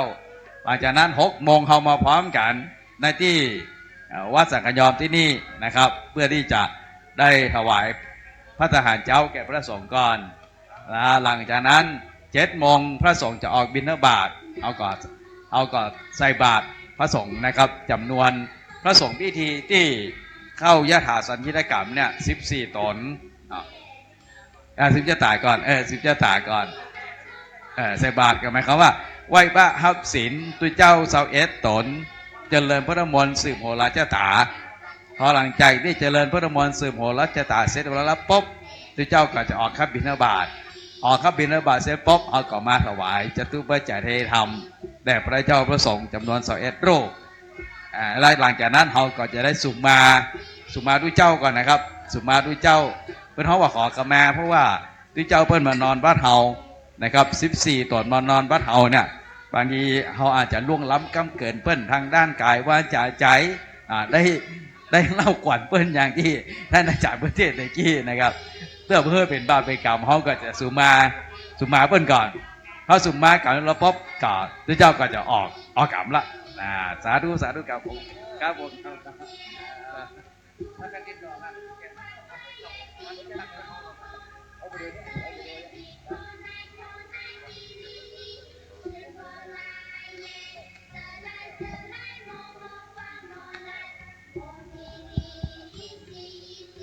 ในนามพระเจ้าพระสงฆ์วัดสันขยอมขอขอบคุณอนุโมทนากับคณะสัตยาญาติโยมทั้งหลายที่ได้มาร่วมในงานเข้าโสสานกรรมณที่วัดสันขยอมแห่งนี้วันพรุ่งนี้จะไปลืมเด้อพระเจ้าพระสงฆ์จะได้ออกออกกรรมนะพากันมาใส่บาตรกันนักวันพรุ่งนี้เป็นวันอาทิตย์เด้อคณะสัตยานั้นก็ขออ้างเอาคุณพระรัตนตรัยทุกสิ่งทุกอย่างเพื่อปกปักรักษายังตัวของคณะสัตยาญาติโยมเพื่อมีอายุวันนะสุขภระในการเดินทางโดยปลอดภัยกับคู่คนเด้อสาธุขอบพระคุณหลวงพ่อครูบามนนะครับเนาะท่านไหมครับครูบามนนะครับหลวงพ่อได้ไปครูสดิธุลาธรนะครับที่อนุโมทนาขอบคุณคณะสัตยาญาติโยมทุกท่านนะครับวันพรุ่งนี้เป็นเรื่องเด้อเหมือนเดิมนะครับกิจกรรมเหมือนเดิมเราได้มาปฏิบัติวัดถากพระเจ้าพระสงฆ์ที่มาอยู่กรรมที่นี่นะครับจำนวนถึง14 รูปเป็นเวลา4 คืนในคืนนี้พวกนี้เราก็จะได้ทำพิธีออกกรรมออกยถาสนิทกรรมนะครับแล้วหลังจากนั้นก็เราก็จะร่วมกันในการที่จะตกแต่งภายในศาลาปฏิบัติธรรมแห่งนี้เดี๋ยวแล้วเสร็จถ้าเสร็จปีนี้ตันก็จะมีพระหลวงปีนี้ถ้าบ่ตันก็ปีหน้านะครับเพิ่งแล้วเสร็จทุกอย่างขอเรียนเชิญคณะกรรมการครับคณะกรรมการการเงินทุกท่านพระหลวงรุ่งรัตน์ขึ้นมานิกรรมมาเข้ามาเก็บอาจารย์ไพวันขอเชิญท่านอาจารย์ไพวันบุญสิริครับขึ้นมาคณะกรรมการการเงินขึ้นมาที่โดมพิธีการนิกรรมเขาจะได้เก็บยอดนะครับจะเก็บยอดเก็บไว้เป็นคืนเพราะว่าจะได้ในการที่รวบรวมจตุปัจจัยเหล่านี้ในการที่จะทำก่อสร้างหรือว่าปฏิบัติในการจัดเตรียมตั้งในนะครับขอบพระคุณท่านอาจารย์ธนวัฒน์นะฮะอาจารย์ธนวัฒน์จากมหาวิทยาลัยเทคโนโลยีราชมงคลล้านนาวันนี้เพื่อนเป็นสถาวัดสักกันยอมเลยนะเพื่อนอยู่บ้านใกล้สักกันยอมนี่ก็คือนี้เพื่อนมาร่วมพิธีเลยขอบพระคุณครับอาจารย์อนุวัฒน์นะครับท่านอาจารย์อนุวัฒน์ศรีนวลนะครับอาจารย์ดร.อาจารย์อนุวัฒน์ศรีนวลนี่นะจากเพื่อนรู้จักกันแล้วนั่นน่ะเพื่อนมาดูคือสถาเขาอะไรนะครับเชิญอาจารย์ขอบคุณครับอาจารย์ครับวันพรุ่งนี้มีเวลาเดินเชิญนะครับเนี่ยคณะกรรมการการเงินครับพระหลวงเนาะดูแลครับคณะสัตยาญาติโยมก่อนจะปิกบ้านนะครับทำบุญก่อนก็ได้เนี่ยทำบุญก่อนก็ได้ทำบุญในการที่ร่วมบริจาคปูจานะครับปูจายังเป็นเจ้าภาพเนาะเจ้าภาพอย่างต่างๆได้ตามสะดวกนะครับหากว่าสถานท่านใดที่ไม่ได้เตรียมอาหารบิณฑบาตมานะครับที่จะใส่บาตรเนาะก่อนที่จะปิกบ้านปิกจองนะครับก็เชิญร่วมทำบุญก่อนนะครับร่วมทำบุญก่อนสำหรับคณะสัตยาที่เป็นเจ้าภาพบรรพุกก็คือมาประเคนนะครับ ประเคนจตุปัจจัย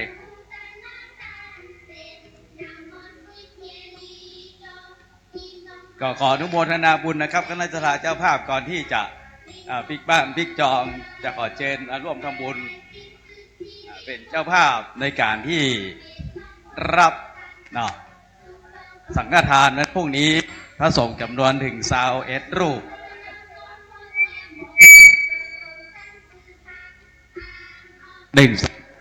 พระสงฆ์จำนวน21 รูปนะครับที่จะได้เมตตามาเสื่อเจริญพระพุทธมนต์สืบโหราชตาหลวงขออนุญาตนะครับอนุโมทนาบุญเนี่ยเขามีโรงทานนะครับขออนุโมทนาบุญกับคุณรัชนีอนันต์ประดิษฐ์นะครับเป็นเจ้าภาพกระเบื้องจำนวน300 บาทเพื่อที่อุทิศส่วนกุศลให้แก่คุณศรีทวนอนันต์ประดิษฐ์นะครับแล้วก็เจ้าภาพบรรพุกที่จะฮับเป็นเจ้าภาพในการถวาย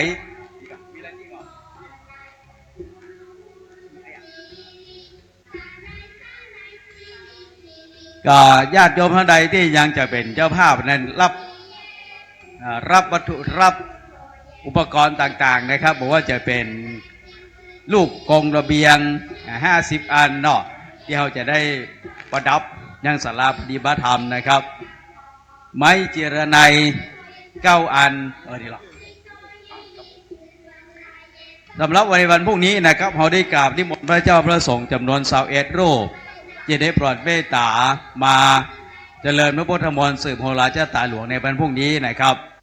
ก็มีหลวงพ่อพระกุยพระศรีละสังวรรองเจ้าคณะอำเภอสันทรายวัดสันทรายมูล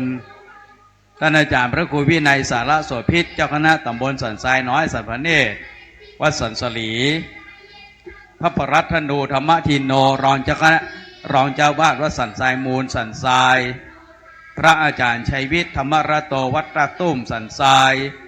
พระปรัตสานิสริปัญโยวัดแม่ย่อยหลวงสันทรายพระปรัตปราโมทปัญญาปฏิโปวัดโจสังวรรามสันทราย2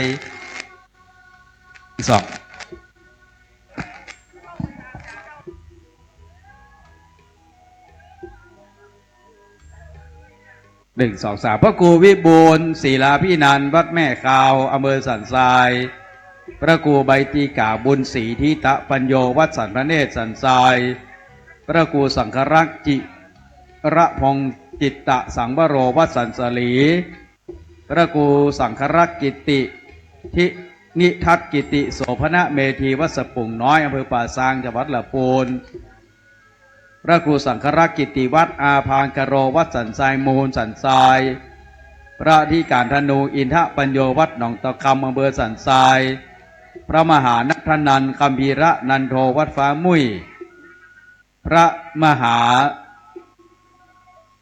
ศิรสิทธิ์ทัศนีโยสันทรายพระสงฆ์วัดพระเจดีย์สันทรายพระสงฆ์วัดสังฆยอมพระสงฆ์นะครับสามเณรวัดสังฆยอมนะครับรวมแล้ว21 รูปที่จะได้โปรดเมตตามาเจริญพระพุทธมนต์สืบโหราชตาหลวง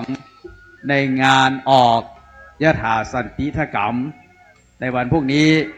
เราก็จะเริ่มนะครับตั้งแต่เวลา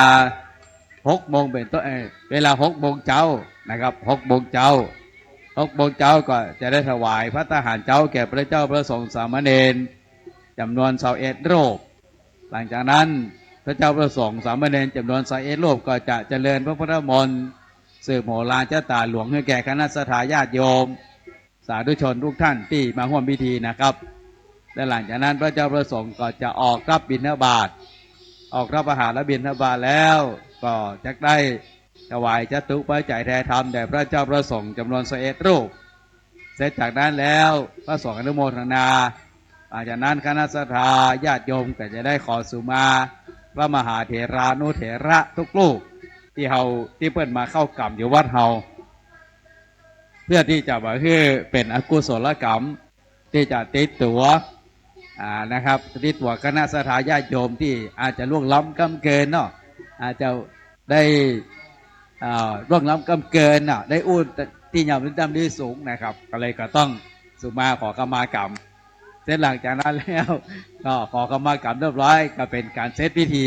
ในการออกโซสาออกยถาสันติรกรรมนะครับ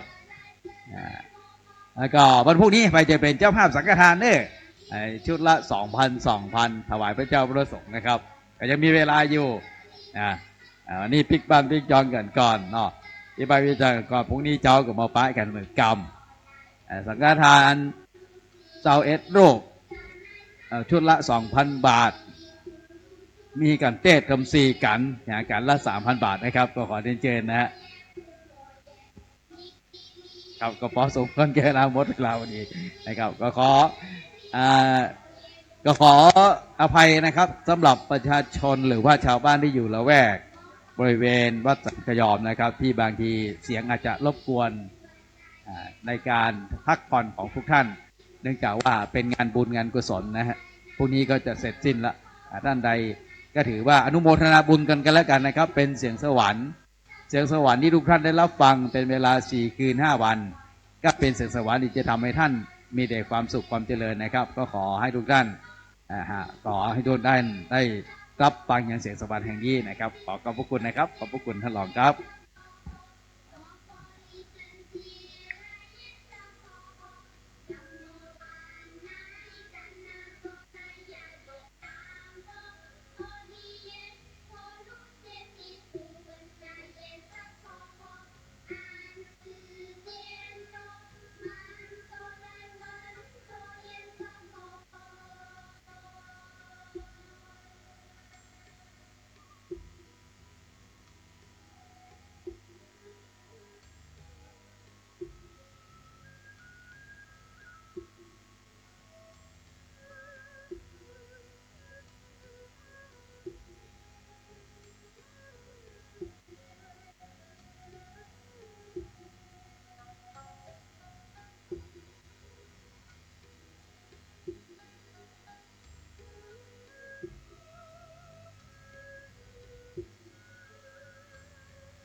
ก็ไหลทวนขึ้นน้ำไปหันแล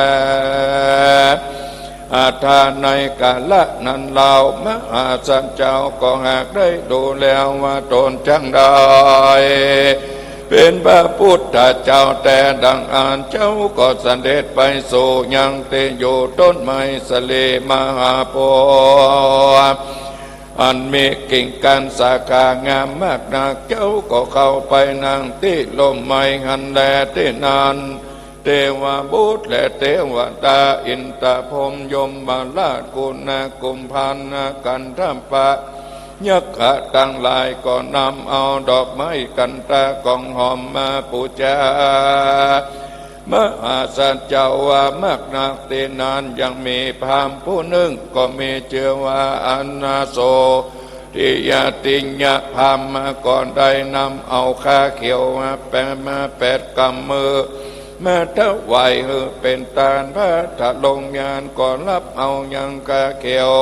แล้วก็มาเอามาปูนั่งก่อนได้กายเกิดเป็นเต้นแก้วทรงได้8 ศอกออกมารับมหาสันเจ้าแล้วมหาสันเจ้าก็นั่งไหวหน้าไปหนวันออกเจ้าก็มาพิจารณาอย่างปัจจเวคขณญาณอันเป็นโบราณจารีตแห่งพระพุทธเจ้าอันจักมาตันรัตรู้ว่าเป็นพระสัมมาสัมพุทธเจ้าแต่ก่อนก็มีงานแลตัดสมิงกันเนในขณะยังนานยังเมเสนามานาบาปใบผู้หนึ่งมันอยู่นาบนอากาศมันก็หันมหาสัจเจ้าออกมาบวชมันก็ไม่โคตรเครื่องเกก็ไข่มาเตอึนเก่าว่าดูแลเจ้าสิทธันทะกุมารท่านอย่าได้ไปบวชเธอก็ยังแถม7 วันไปนาเจ้าก็จังได้เป็นเจ้าฟ้าจักรวรรดิราชแล้วแต่แล้วเมื่อนั้นมหาสัจเจ้าว่าก็ว่าบ่รับเอาว่ากรรมมันนั้นสั่งสักอันตว่ายินดีซึ่งอันจังไปบวชอยู่สิ่งเดียวแต่แลส่วนพญามารผู้ใจบาปผู้นานมันก็ไปโดยตามมหาสัจเจ้าอยู่หันใจเมื่อนามหาสัจเจ้าก็ตำเปลี่ยนใดโหวัสสาเสนามันก็อยู่เฝ้าเหินเมินนานบ่เบื่อหน่ายก็หนีขึ้นไปสู่ยังเตอยู่ของมันก็มีอันและนาก่อนว่าพญามารหนีไปบ่อนานเต่าได้มันก็มีใจล่ำเปิงถึงมหาสัจเจ้าว่าสิทธัตถะกุมารนี้ได้ไปบวชว่าได้เป็นพระพุทธเจ้าวันนั้นกูก็ไปโดยตามได้6 วัสสานั้นก็เบื่อหน่ายก็บ่ได้หันนาตันรัตพญาสั่งสักเตือนแล้วว่าบัดนี้ก็จังไปเป็นสันได้จามันก็นิ่งใจสันนั้นแล้วก็จริงรีบมาหายังมาพุทธเจ้ามันก็ได้รู้และหันยังมาหาสันเจ้าได้ตรัสสันรู้และก็นั่งอยู่เหนือแท่นแก้วบัลลังก์การเสนามันก็กล่าวว่าดูกาลสิทธันทะอันว่าแท่นแก้วอันนี้ก็หากว่าบ่ใจเป็นของเดวิเศษแต่อันใดท่านจุงหนีไปเร็วปันรีบเตอท่านบอกควรล่วงอำนาจแห่งตนกูได้แล้วอันว่าแท่นแก้วอันนี้ก็หากาควรแก่พญาเจ้าตนกูแห่งเดียวท่านอย่าได้มานั่งอยู่เตอที่นานมหาสันเจ้าก็บ่ปากบ่จาก็เต้านั่งอยู่ตามปฏิกาปกติหันแลที่นั้นเสนามานผู้ใจบาปบ่อยก็ยินโกรธไม่โกรธามันก็สัญญาเป่าร้องสนั่นกองดินดานว่าผู้เสนามันมวลหมู่วันเข้ามาสู่จุ่มนุมกัน อาวุธไผ่มันเครื่องกาอันควรจะพืชพึงกลัวมากนังปัญญามานนาก็นำนา เจนากว่าตำลางเป็นขบวนยาวได้12 โยชนะอันมาขันนับคางก็ได้12 โยชนะมีขอบฟ้าจักกังวานเป็นแดนไปบน ก็ได้เป็น ได้900,000ไปตังก็มาจังไปลุกปราบอันเกณฑ์ขนาบเอาเต้นแก้วบันลังก์การแห่งพระทะลงยานที่ไว้งันแล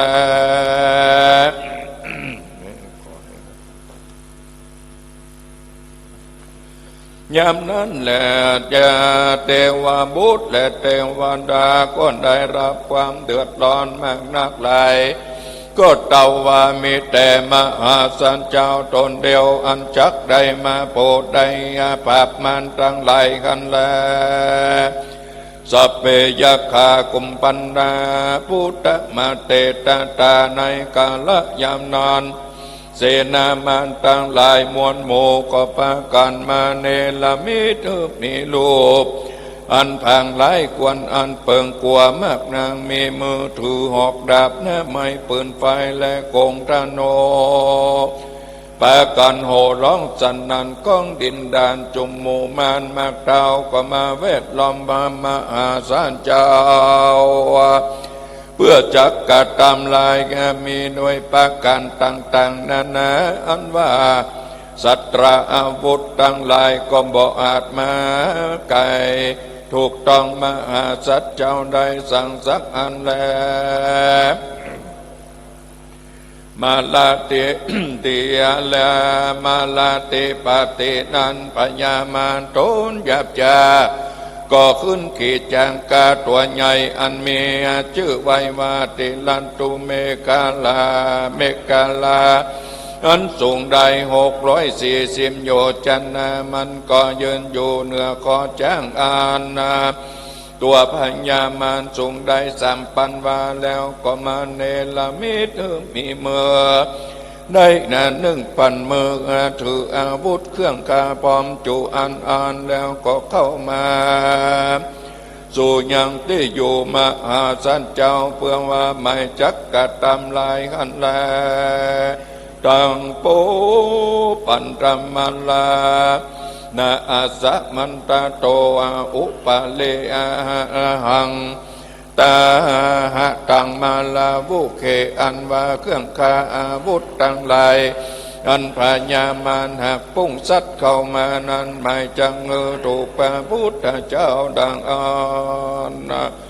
ก็สำกับกลายเป็นดอกไม้แม่ปูจาพระพุทธเจ้าเสียงกันแลก็บ่ได้แก่เข่งอาคามเสนามันสั่งสักอันนั้นแลเดนั้นพระพุทธเจ้าก็คันนิ่งว่าดังนี้เปว่ากูมาบวชนี้แล้วได้เป็นพระพุทธเจ้าสันนิก็โดยปาลมีมาแต่ก่อนปังหลังกูก็บ่ขาดเสียอย่างปาลมี30 ทัดปังเมื่อก่อนก็ได้เป็นพญาเวสสันตลาก่อนได้เฮือมหาทานอันใหญ่คือว่าได้เฮือลูกและเมียเป็นทานก็ได้ปกเป่าเตือนเทวบุตรและเทวดาอินทพรหมาอนุโมทนาทานยัดนาไมทานวันนั้นก็ดีเลยบัดนี้ก็จงได้มาเป็นสักขีพยานแก่เราแด่เธออันว่า เต้นแก้วอันนี้ก่อนใดมาแผ่แพ้ผจญยังบุกกันละผู้ใดผู้หนึ่งก็บ่มีแต่แลเต้นแก้วอันนี้หากเกิดมาด้วยบุญสมปานแห่งเราแต่แลในเมื่อพระพุทธเจ้าล่ำเปิงดูสนานส่วนอันว่าแผ่นดินก็ภากฏเป็นดุจดังมีวิญญาณบ่ปอนานเนิ่นจาก็มีนางหนุ่มน้อยผู้หนึ่งได้มีรูปอันงามมากนักใดก็หากว่าบุญออกแผ่นดินมาแล้วนางผู้นั้นก็กล่าวว่าดังนี้ดูกาลเจ้า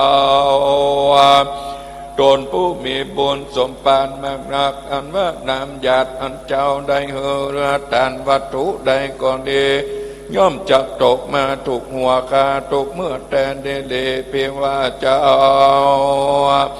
ใครรู้ดังอ่านแค่ก็จักสำแดงรู้และอันได้ว่าอันแล้วนางทรลนีก็สาปัดบิดยังมวยผมแม่งตนดังอันตาในกาลยามนานก็อัศจรรย์เกิดมีมากนักเกว่า ที่ปลายผมดังนั้นก็มีน้ำไหลออกมามากนาเป็นดังแม่น้ำคงคาอันกว้างใหญ่มีหินก้อนใจสามานเต้าปูดอยก็กิ่งมาตามลำน้ำกัดจัดปัดหมู่มันตั้งหลายได้งาเต้าลมกองง่ายไปอันเชียงแต่แลส่วนว่าจังพญามารตัวนอนก็ได้งาสับดินอยู่หันแลตินั้นพญามาร ผู้ใจบาปก็สันทาปวดตายมากนักก็มานบนมไว้พระพุทธเจ้ามันก็กล่าวว่านะโมเตปุเรสาสายะนะโมปุเรสาสุตตะนังเตวะกัสสะมิงนาติเตปุเตปุกาเลตุวะสันตาตุวังมาลา หิภุมมานิตุวังอนุสัยเยสยโยตินาเตเลเตสิตาเจนเตโพเทสัตโตปัสสัญญติดังเอว่า ข้าแด่เจ้ากูตนมีบุญสมปานอันมากนักหลายเจ้าก็ได้ตลัดปัญญาตัดสโลเป็นกูแก่โลกสงสารพ้นกิเลสมันอันหยาบจะตั้งมวลมีต้นว่ากิเลสมันขันธมันสังกันมันเตว่าบุตรและมันเทวดามันมัจจุราชมันสัพพะมันตั้งหลายตั้งมวลเจ้าก็พาแพ้แล้วดีเลย เจ้าก่อนใดคามมาล่วงปนแม่น้ำอันใหญ่มีตนมากามาโลโอกาติเตโอกาอาวิชชาโอกาตั้งหลายเสียงจุอันตะแลปัญญามานตั้งหลายพร้อมโดยปะเลวันเสนามันก็ปากันไว้นบกบยำพระพุทธเจ้าแล้วก็จะอำลาเกินโซยังที่อยู่ระภัยมันก็มีอันและนาตัดสมิงกันในกันนะยามนานกันว่าปัญญามานบาปเศร้านี่ไปแล้วดังอันลังสิโยอันว่ารัศมีแห่งพระพุทธเจ้าก็รุ่งเรืองงามมากหนักเป็นดังกงจักแก้วมีวันนะแดงงามไปทั่วโลกใต้เมืองโคนลอดไปบนขอบฟ้าจักรวาลควายจุติก็มีวันนั้นแหละนาเดนั้นเทวบุตรและเทวดาอินทพรหมทั้งหลายก็ปกเป่าเตือนกันมวลหมู่เข้ามาสู่ภาสตาเอาของปูจามีต้นว่าจอดตรงดอกไม้ของหอมน้ำมันทิพย์น้อมนำมาสักการะปูจาแก่มหาสัจเจ้าแล้วก็กล่าวพร้อมกันว่าใจยะมังกลาจโยมัง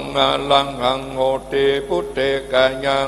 สัสสันติใจโยบันนี้มหาสัพพุริสเจ้าก็นาได้ภาพแป้แล้วยังหมู่มานสัพพะมันตั้งหลายตั้งมวลหมู่ก็ไปการแก่พระพุทธเจ้าแลที่นั้นเจ้ามหาพรหมก็ถือเอาสัตว์นำมากังพระพุทธเจ้าอินตาเทวดาทั้งหลายก็พากันเป่าหวยสังและดิดเป็นปุจจาคุณพระพุทธเจ้าก็มีอันแลเมื่อเต้าแต่นานเต้าจตุโลกบาลาตั้งเสก็ถือเอาดับสันเลกันใจเฝ้าอยู่ดิสะตั้งเสแล้วเทวดาตั้งหลายอันอยู่หมื่นโลกจักรวาล โลกการธาตุตั้งมวลก็จักชวนกันมาจุ่มนุมเล่นมโหฬารศพดุริยางค์ดนตรีต่างๆนานาตั้งแต่พื้นดินตลาดถึงพรหมโลกพลอยู่บ่อกาดทรายก็มีบ้านนั้นและนา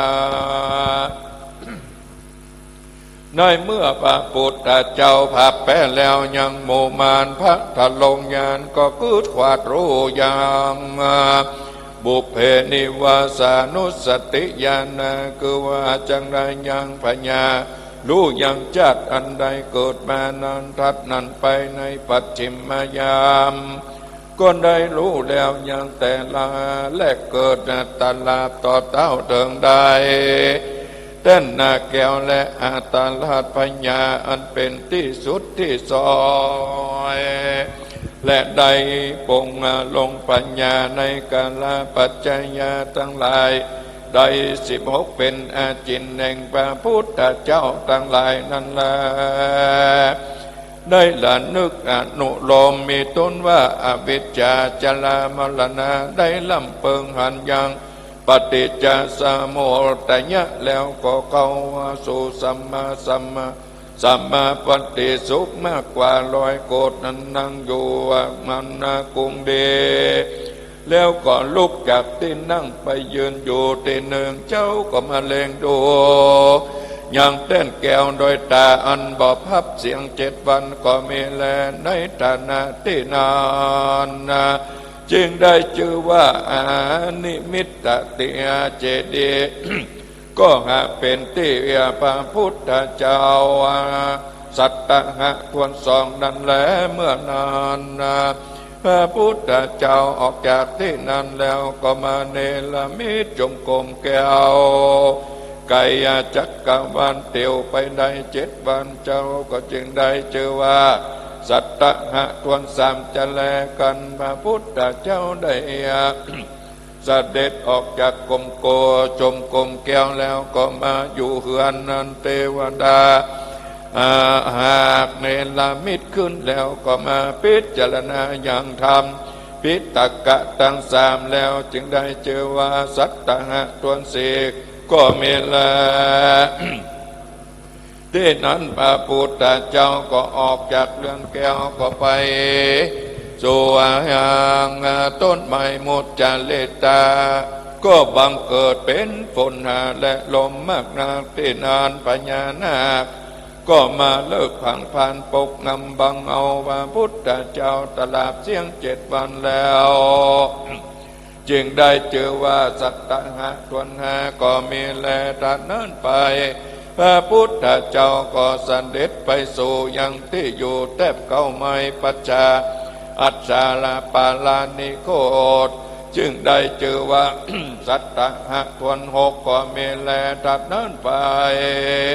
พระพุทธเจ้าก็เสด็จไปอยู่ในลาจยตนะคือว่าไม้ม่วงมันตลับได้7 วันจึงได้ชื่อว่าสัตตะทวน7ก็มีอันแลในเมื่อพระพุทธเจ้าได้ตรัสรู้เป็นพระสัมปัตโยแล้วก็ได้มายืนอยู่เสียงสัตตะทั้ง4นี้ตั้ง7นี้ก็ยังว่าบ่ได้ฉันเขาแต่ว่าอยู่เสวยวิมุตติสุขสิ่งเดียวแต่แลกันว่าได้มาลอดสัตตะทวน8นั้นก็มีปัญญาอินตาติลาเจ้าเอาน้ำช่วยนาและไม้4 ฟันมาถวายเป็นทานดังนั้นไปก็มีเท้าจตุโลกปาลทั้ง4นำเอาบาทแก้ว4 ลูกได้มาถวายเป็นทานพระก็อธิษฐานยังบาท4 ลูกอันนั้นเป็นบาทลูกเดียวหันแลที่นั้นก็มีพ่อกา2 คนก็ได้เอาเข้าสตุกันและเข้าสตุย่อยมาย่อยื่นถวายเป็นทานที่นั้นพญาอินตาเจ้าก็ซ้ำเอาหมากสมอทิพมาถวายเป็นทานเพื่อจังได้ฉันก่อนเข้าที่นั้นพระพุทธเจ้าจึงได้ฉันเข้าอันพ่อการทั้ง2 หากนำมาถวายก็มีวันนั้นแลโสบังเก่าว่าอันว่าพระพุทธเจ้าหากรู้ด้วยญาณแห่งตนนะว่าปอกกาทั้งสองนี้ก็หากได้งาตั้งอยู่ในสรณคมดีแล้วฮะก็จึงได้เอามือลูบผมหัวก็ได้เกศามา8 เซนจึงเอายื่นมือปอกกาทั้งสองส่วนว่าปอกกาทั้งสองกันว่าได้เกศาพระพุทธเจ้าแล้วว่าก็ว่าไว้นบคมยามแล้วก็จะอำลาขึ้นสู่ยังที่อยู่แห่งตนก็มีวันนั้นแลศรัทธาอันว่าพระพุทธเจ้ากันว่าได้ตรัสปัญญาเป็นสัพพัญญูตัญญาแล้วกันว่าโยตโลครบทวนสัตตังหะทวน7 วันแล้วก็มาล่ำเปิงดูยังธรรมจารีตแห่งพระพุทธเจ้าจุตนจุองค์มาแต่ก่อนก็ได้รู้ว่าปัญญาแห่งตนว่าควรไปเทศนายังธรรมจักกัมปวันตนาโสตฮือแก่อุตลากาลาสีและอาลาลาสีแต่เตอว่าอันแล้วพระก็ได้รู้มาไปลุนว่าเจ้าละสีทั้งสองได้จุติตายไปก่อนแล้วดังอันพระก็กันนิ่งใจว่าควรจะไปเทศนาธรรมเพื่อแก่ปัญจวัคคีย์ตั้งตนนันเตออันมีอัญญากลทัญญะพัทเทญาวปามหานามะอัสสสินันแลกันว่าพากันเองใจสันให้แล้วก็สัตจะเด็ดไปสู่ประเทศเกณาภาตั้งหลายฝุ่งนั้นนั่นแลที่นั้นเจ้าปิโกตั้งฝุ่งหลายฝุ่งนั้นกันว่าหันพระพุทธเจ้าเสด็จมาแต่ไกลก็ปะกันจะไกลเก่ากันว่า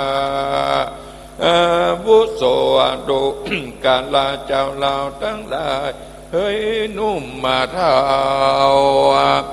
อันว่าพระสัมมาณโคดมเจ้าได้มาตากะตำเปลี่ยนว่าได้ได้ถึงสัพพัญญูเจ้าว่าอันบัดนี้ลอยว่าได้ถึงยังมักกะพันละอันใดอันหนึ่งสั่งสักอันก็ย่อมบ่มีแต่แลเหตุนั้นเราตั้งหลายก็อย่าปาว่าไปตอนรับเธอเราตั้งหลายก็จังได้รู้เมื่อไปลุนบ่อย่าจะละแนโสภะเก่าว่าอันว่าพระพุทธเจ้ายัตวาก็หากได้โลโจเยื่องถ้อยคำจะอันพระทั้งหลายให้เก่าขีญาแก่กันสันนานกันว่าพระเสด็จไปลอดในที่นอนแล้วอันว่าภิกขุเจ้าทั้งหลายพวกนั้นก็พากันไปไว้นบคบยำแล้วก็จะอมากรรมธรรมมาตามถอยว่าดูแลพระเป็นเจ้าอาวุโสดูกันลาเจ้าตนมีอายุพัตตังอันนามกว่าสภาวะอันหาทุกแก่และพญาธิบ่ได้ยังมีแก่เจ้าเจริญประการหนึ่งวิริยังอันว่าความเปลี่ยนอันว่าเจ้าได้ปั๊ม เปลี่ยนมาดังบวชละมวลแล้วและเดชันใดนั้นจะศรัทธาอันว่าสัพพัญญูพระพุทธเจ้าก็กล่าวว่าดูกันลาท่านทั้งหลายอย่าได้มากล่าวว่าซึ่งเราเติมวันนี้เราตัทธากันตาก็หากว่าได้ตรัสปัญญาเป็นสัมปัญญาเป็นสัมมาสัมพุทธเจ้าแล้วในถึงที่อันประเสริฐกิญาอันบังเกิดปฏิสนธิอันนี้เหตุว่าเราได้ปั้มเป่งมานานมีประมาณว่าสี่สงไขไปแสนมหากรรมตลาดมาถึงชาตินี้ก็เป็นปัจฉิมาภาวิกาปังสุดซอยแก่เราตถาคตาแล้วแลที่นั้นพระพุทธเจ้าก็นำเอาภิกขุสังฆาทั้งหลายมวลโม ไปสู่อปาอิสิปัตตนามิกาทายวานอันมีในเขตเมืองปัลลาณสีพระพุทธเจ้าก็สอนพระสังฆานุมเราทั้งหลายยืนนี่ไกลจากบาปเป็นกรรมเมื่อใดไปสู่พระนิพพานอันเป็นอมตะอาลานิยายิ่งนักดับเสียยังทุกโทษทั้งมวลให้เจอว่านิโรธาสัจจาอันประกอบไปโดยมรรคผลและสัจธรรมสี่พระตถาคตาก็ได้ตรัสโลเป็นสัพพัญโยอนุตตโลสุธรรมเมโสอันบ่ได้เรียนมาก่อนก็มีอันแลเดนั้นภาษาสัพพัญโยพระพุทธเจ้าก็ได้เทศนาธรรมจักกัมปวัตนาสูตรลำดับ ปาลิวัตตามีอาการ32,000จักกวัตนาสูตรเป็นเสมือนดังรถล้อเกวียนเพชรดังอันจึงได้เจอว่าธรรมจักกัมปวัตนาสูตรเพื่ออันแลปวัตติเตจัมปนาภกวตาธรรมจักเกกุมาเทวามนุสาเวสงภกวาอันวาพระพุทธเจ้าปวัตติเทศนาเพื่อเป็นไปแล้วยังธรรมจักกัมปวัตนาสูตรอันนี้อธิษฐานเทวบุตรและเทวดาอินทพรหมยมมาลาดขุดนักนามปรมัยไอส่วนพร้อมตั้งเจ้าวิโกตั้งหลายไม่มีอัญญากุณทัญญาเป็นประธานก็มีใจบานจมเจริญก็ปาการขับไว้อัญจุเลสาทุกการมีดังกองก็เกิดมียำนานแลบ่เต้าแต่นานแผ่นดินอันนาสังกัญญาได้240,000 โยชนะอาคันนานาก็ร้องกองสนั่นวันไหวไปมาแม้นว่าเขาสิโนลัวลาดมหาสมุทรสาครความเกือกแก่เยือกตีฟองน้องมากนักอันว่าโลกธาตุทั้งมวลก็สนั่นไปรอทุกกังทุกปายก็มีรัศมีแจ้งส่องลุ่งเรืองไปทั่วโลกาเสียงก้อยก็มียามนานแลเม้นอินตาเทวดาทั้งหลายกันว่าได้ฟังธรรมเทศนาแห่งพระพุทธเจ้าแล้วก็พากันได้ถึงธรรมวิเศษมีประเภทว่าโสตสกิตังกานาคาอลาตามบุญสมปานแห่งตนอันใดหอบยับมาแต่ก่อนมีประมาณวันใด18 โกฏก็มีวันนั้นแลเดนั้นอัญญาคนทัญญาเต็นเจ้ากันว่าได้ฟังธรรมจักกากับปวัตตนาสูตรแล้วในวันเดือนอาสาฬหะเป็นเดือนหานาธรรมวิเศษก็ได้บรรลุเป็นอรหันตาก่อนโมก็มีอันแลพัดนั้นต่อมาลอดเดือนแหม1 ค่ำอานาว่าเจ้าพัทธิยเถนวัปปะเถนก็ได้บรรลุเป็นอรหันตาพัดนั้นมาเต็มเรามีมหานามะและพระอาสาชิเถนก็ได้หันธรรมันวิเศษได้ถึงอรหันตาจึงได้จึงว่าปัญจวัคคีย์ตังเป็นภิกขุเจ้าก็หากได้ปากนแก่นก่อนหมู่ก็มีอันแลกันว่าพระพุทธเจ้าได้เทศนาธรรมจักกัมปวัตนาสูตรแล้วก็หากอยู่จำพรรษาในที่ป่าอิสิปตนามิกทายวานตลับเสียงลัดดูฝน4 เดือนแล้วก็มาจาริกไปสั่งสอนประกาศธรรมเพื่อแก่เจ้าโลกได้รู้ตัวกันก็มีประการดังกล่าวมานี่แหละโสตุจนะ สัพพุเลสาทั้งหลายได้ฟังธรรมเทศนาแห่งพระสัมมาสัมพุทธเจ้าอันมีชื่อว่าปฐมสมโพธิคาถา อันพระพุทธเจ้าโคตมะหากใดปั้มเป่งมาเป็นที่สุดที่ซอยและตลาบใดตลัดปัญญาเป็นพระสัมปัญโยตัญญาณาตนอันประเสริฐกว่าโลกสงสารก็มีประกันดังนี้แลท่านตั้งหลายได้ฟังแล้วจงจำจือไว้ในมโนทวารวิถีจิตนำไปพิจารณาได้กระทำปั้มเป่งมาดังนี้แล้วก็ปฏิบัติตามไปใจก็จังได้ถึงสุขสัมปการมีนิพพานเป็นที่แล้วบ่ยาจาลนาแม้นว่าบุคคลผู้ใดมีใจใส่ศรัทธาได้แต้มได้เขียนด้วยตนเองก็ดีได้จ้างคนอื่นแต้มเขียนก็ดีได้นำมาฟังก็ดีได้ถวายเป็นทานไว้ไปนาก็ดีและได้อุทิศส่วนกุศลไปหาผู้ติดตายไปนาก็ดีก็จังมีพละอานิสงส์มากกว้างมากนักหลายกันว่าตายจากโลกกวางเมืองโกนก็จังได้เอาตนไปเกิดที่ประเสริฐเกษมสีได้สุขสัสดีชื่นจอยบ่ทุกข์ต่ำก่อยอันใดและนามูลละศรัทธามวลโมอันนั่งอยู่ฟังธรรมของพระพุทธเจ้าจงเที่ยงเต่าที่กาฝุ่งโลกาอย่าได้มาไกลเคาะถอยลายจังไรตั้งมันไปอุบาทอย่าได้มาปาดในตนสัพพะกังวลตั้งหลายหลายหลากจุงได้คดไข้จากไก่หนีสัตสดีเที่ยงเต่าจมมัวเท่าหนุ่มเท่าหญิงใจเดตาเนติตังกิญญาสังบันนาวิเศษจะห้องเหตุปฐมสมโภชกถาก็บังกรมสมเลสเดอันทะมยังสาธุกรังกโรมะเสสาธุสาธุสาธุกับปฐมสัมโพธิกถาหรือว่าปฐมสมโพธิเมตตาบารมีธรรม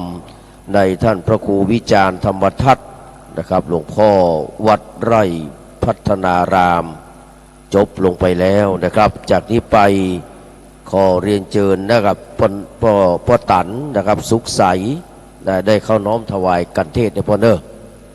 กับเทวบุตรมีน้อยมีนั่ง2 ตนนะทั้งหน้าเนี่ยนะครับรวมพ่อจานพ่อนาน74เนี่ย3 ตน 4 ตนเทวบุตร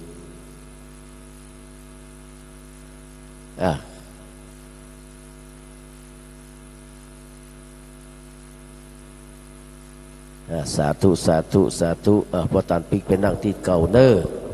ยะถาวาลีวหาภูลาปาลีภูเรนติสากาลังเอวเมวัยโตดินังเปตานังอุปกัมปติสิตังปฏิตังตุมังคิปะเมวะสมินสันตุสเพภูเรนตุสังกปาจันโทปนาลโสยะธามณิโชติลโสยะธาอายุวัฏโกธนาวัฏโกสิริวัฏโกยสวัฏโกบาลาวัฏโกวันนาวัฏโกสุขวัฏโกตุสัพพทาทุกขโลกาภยเวลาโสกัสสันตุจุปทาวาเนกาอันตรายาภิวินาสันตุจเตสสะสยสิทธิตานังลาภังสุติภะกยังสุขังพลังสิริอายุจวานโนจะปุคังวุติเจยสวาสาดวสัจจะอายุจะชีวสิทธิภวันตุเตภวัสสัพพิติโยวิวัชชันตุสัพพะโลโกวินัสสตุมาเตภวะตวันตรายโยสุขีทีกายโกภวะอภิวาทนาสีสานิจังวุธาปจายโนจัตตาโลธรรมาวทันติอายุวโนสุขังวะลาสาธุสาธุสาธุวันตามิพันเตสัพพังอปะระทังคัมมะทะเมพันเตมยากตังปุญญังสามินาอนุโมทิตาพังสามินากตังปุญญังไมหังตาตาพังสาธุสาธุอนุโมทามิอายุวโนสุขังภาลาสาธุสาธุสาธุครับในนามของท่านพระครูกัลยาณรัตน์นะครับปราโมทย์นะครับดูหลวงพ่อสมหวัง กับพร้อมคณะศรัทธาวัดม่อนห้วยแก้วกราบนมัสการขอบพระคุณในเมตตาบารมีธรรมของท่านพระครูวิจารณ์ธรรมทัศน์นะครับได้เทศธรรมนะครับการแรกจบลงไปแล้วกับจากนี้ไปจะได้กราบไหว้สาอาราธนาเมตตาบารมีธรรมในท่านพระครูสถิตสารคุณกับหลวงพ่อเสียงดีจากวัดหนองผาขาวนะครับได้ขึ้นธรรมาสน์เป็นการที่สองเป็นพุทธาภิเษกรอให้ครูบอยได้สักหน่อยเนาะ ครูบอยเทพประสิทธิ์สลีต้นเฮือดนะครับ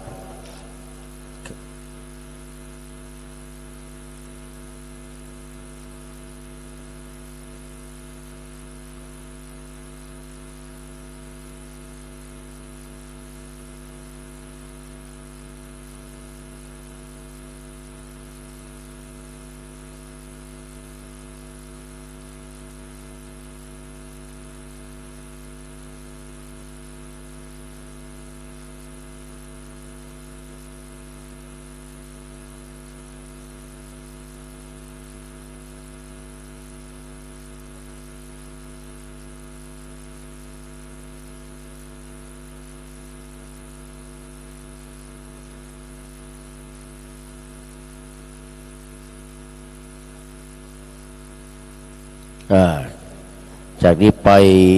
หลวงพ่อพระครูสถิตสารคุณนะครับได้ขึ้น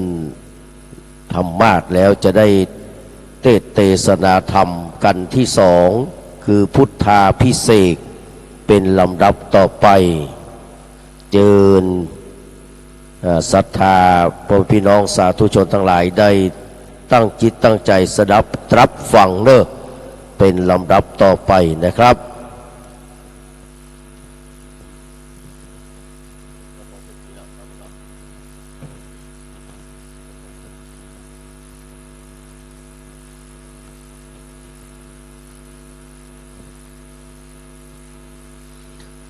นะมัสส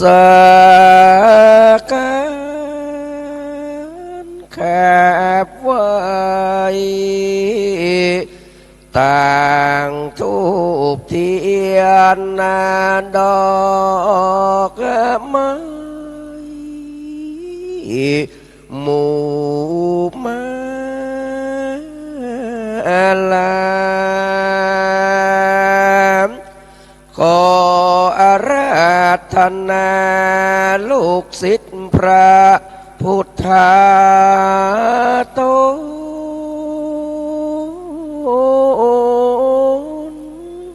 ผ่านแผ่ว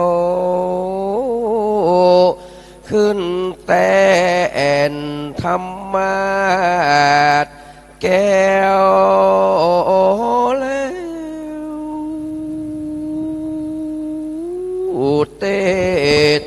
เตสนะธรรมพุทธาภิเษกยังพุทธาภิเษกกันผ่านแผ่วขอลูกศิษย์พระพุทธังนั้นอุเตเตสนะไปบัดนี้เด็ดทะเลธรรมังอนุกัมปิมังปะจังอาราธนังกะโรมา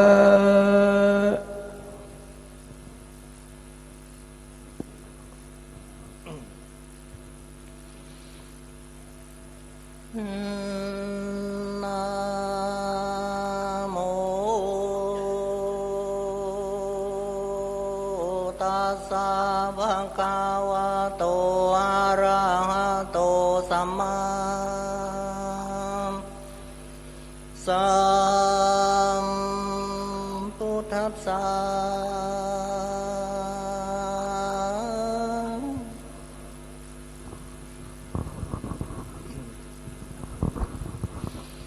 สา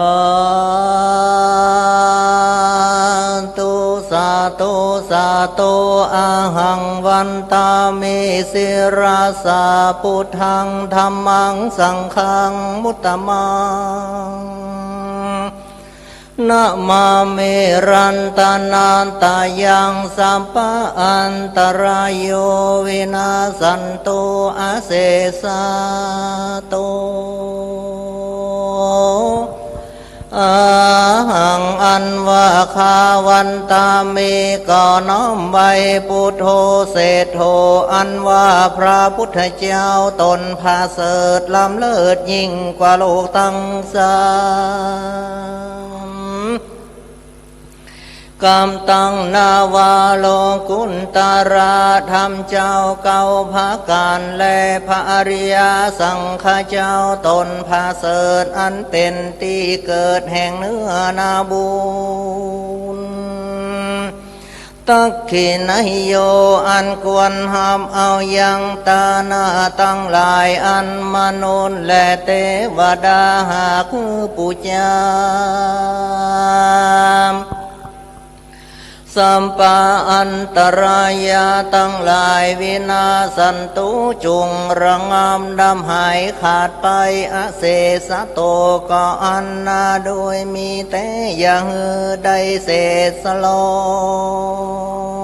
งคุณนาเตเจนาโดยเตจะอันผู้หาตั้งหลายน้อมนบไว้ยังพระแก้วแก่นไทยตั้งสามภาการขอคุณตั้งหลายมวลหมู่จงหักษาอัมหากังยังผู้ค้าตั้งหลายอปายโกโปนจักอบายตั้งสี่จุงจักมีเดชเติมโยพุทโธอันว่าพระพุทธเจ้าพระองค์ใดปุเรนตวาใดปั๊มเปงจริยาสัมภการลำดับมาบอกขาเต็มแล้วยังตันสาจะสมติงสาปรมิโยปานิธานาโตปฏิทานาตั้งไว้แล้วยังมโนปณิธานาภาธนาตั้งแรกแต่มาตุธารากาตำเปลี่ยนเอาแม่ออกจากแม่น้ำใต้นันนาหากเป็นมโนปณิธานาเจ็ดทรงไข่เหมือนมากทัดนั้นไปเป็นวจีพาธนาได้ออกปากสีอสงไข่หากเตรียมตันรัฐพยากรณังอันใดตำนายเอาไว้แล้วว่าจังได้เป็นพระตนแก้วโพนสันตามจาโตอานิสงส์อานิสงส์ไข่สี่ลำดำตามไปได้ปั๊มเปงจริยาทั้งสามภาการมาบอกขาดทลับต่อตาได้เสวยพระเจ้าเป็นเวสันตรราชก็ได้ฮือมหาทานมากว้างบ่ยาจะเล่นน้ำได้ฮือยังปัญจมหาปริจากาสีห้าสิ่งคืออัญชันติกาตานยิ่งสองภาการเป็นพหิรากตานสามสิ่งอติวิญญาเป็นมหาทานนันพาเสิดกันว่าเสียงกำเนิดอันเป็นโคก็ได้เอาตนไปเกิดจันฟาเลตุสิตาเป็นเทวราชาโตเลิศแล้วต่อเต่าได้2,000 ปีติมก็มีแลกันว่ากาละถึงสมัยการีตุขามาควาย ปุงเตปากันนาก็ปากันหมู่ยาจิตตาก็ปากันอาราธนายังหนอพุทธาตนองค์อาจได้บทบาทคาถาวากาโลยันโตมหาวีระอุปชายามาตุกุชยังสเตวะเกกาลยันโตกุชิสะอมตังปะทังดังนี้ว่ามหาวีราดุราเจ้าตนผู้มีเพียรอันมากาลบัดนี้ก็หากเป็นกาลอันเปิงกวนแล้วอันตนตันแก้วคนลงไปเกิดเอากำเนิดในเมืองคนกาลยันโตเพื่อยกเอาสันตาอันจมอยู่ในโลกคือพ้นจากโอฆะสงสารเฮือเถิงยังนิพพานเมียงมิ่งแก้วอันเป็นสุขเลิศแล้วมาอมตังปะทังอมรณังอันบ่มีเกิดแก่และเจ็บตายยามนั้นหนอพระมุนีนายตนวิเศษทรันหูแจ้งเหตุปัญจวิโลกนาแห่งตนก็เอานิมนต์ยังก็ห้ามเอานิมนต์ก็เสด็จลงมาเกิดในท้องนางผู้พาเสดสรีมหามายาในเมืองกปิลาวันทุราชธานีตัสสะมาเสกัน10 เดือนครบไปแล้วมหาปุริสเจ้าก็พาสู่จะต้องแม่ผู้ที่อยู่ปาริมิตอยู่อาติปาลุมพินิวันก็บังเกิดอัศจรรย์ยังฉับพลันรังสี6 ภการยามเจ้ายกตินาบ7 บาทอย่างแล้วก็เล็งดูโลก10,000 โลกธาตุจักรวาลตั้งมวลก็เป่งสิหนาฏว่าอาโคมัสมิงโลกสติหังอันว่าพวกกูนี้ก็หากหันนิมิตจักได้เป็นใหญ่กว่าโลกตั้ง3ดังพระคาถารจนาจารย์หากสำแดงเอาไว้ส่วนพาติไว้กันพาสูตรออกจากท้องแม่แล้วได้5 วันพระปิตาเจ้าก็เบิกบายลอยสีใส่ชื่อเจ้าว่าสิทธาทกุมารตาโคตมจาตกล่าวตามบาทบาลีแปลว่าผู้สำเร็จยิ่งเป็นพระท่านเป็นทละกันนอพระพุทธาจำเริญขึ้นใหญ่อายุได้16 วษาก็ได้เสวยคารวะยาวเฮือนทลาบต่อเต้าอายุได้29 วษาเอคทิวาสั่งยังมีในวันหนึ่งไสเจ้าก็เสด็จหันยังนิมิตทั้ง4 ภาการคือหันคนแก่เท่าค่ำชราหันคนเป็นเปียติโรกาพญาตหันคนมรณาตบำวายหันตนนักบวชสมณะจีพรามเจ้าก็มาพิจารณาถึงทุกตั้ง3ในเบื้องต้นว่าสันตะตั้งหลายยอมบ่ล่วงพ้นจากความตายนอพระมุนีนายโตผ่านแพ้เกิดเพียบเตรียมแล้วถึงยังองค์ก็ลวดปรงยังกรรมสังเวชก็หูแจ้งเจติในใจก็ตัดอะไรยังสัมปติจุสิ่งกับตั้งลูกหักยิ่งและเตวีแล้วก็เสด็จหนีออกบวชแล้วลวดปั้มเป่งธรรมที่ไกลฝั่งน้ำอนุมากตำทุกรกิริยาปั๊มเป่งเปลี่ยนอันนะยังตุงอายาตังนานาได้6 วษาก็บ่สำเร็จได้ ยังบ่พ้นจากตั้งทุกข์ไม่คือปัญจมารยามนั้นหนอโพธิญาณเจ้าก็ฮับเอายังเข้ามาทุปัญญาตนางสู้จะดังหากตามในวันขึ้น15 ค่ำวันวิสาขะเจ้าเสวยเข้ามาทุปัญญาตแล้วบนฝั่งแม่น้ำเนรัญชลาก็ตอดยังทลายคำลงสู่แม่น้ำเนรัญชลายามนั้นก็มีพรามเอายาคามาถวายพระมุนีนายเจ้าก็ฮับเอายาคาตั้ง8 กำมือก็เสด็จไปสู่ยังต้นไม้สรีมหาโพธิอันเป็นพระใจมังกลาก็เอายาคาปูแล้วเจ้าก็นั่งปับปะแนงเจิงเนื้อเต้นแก้ว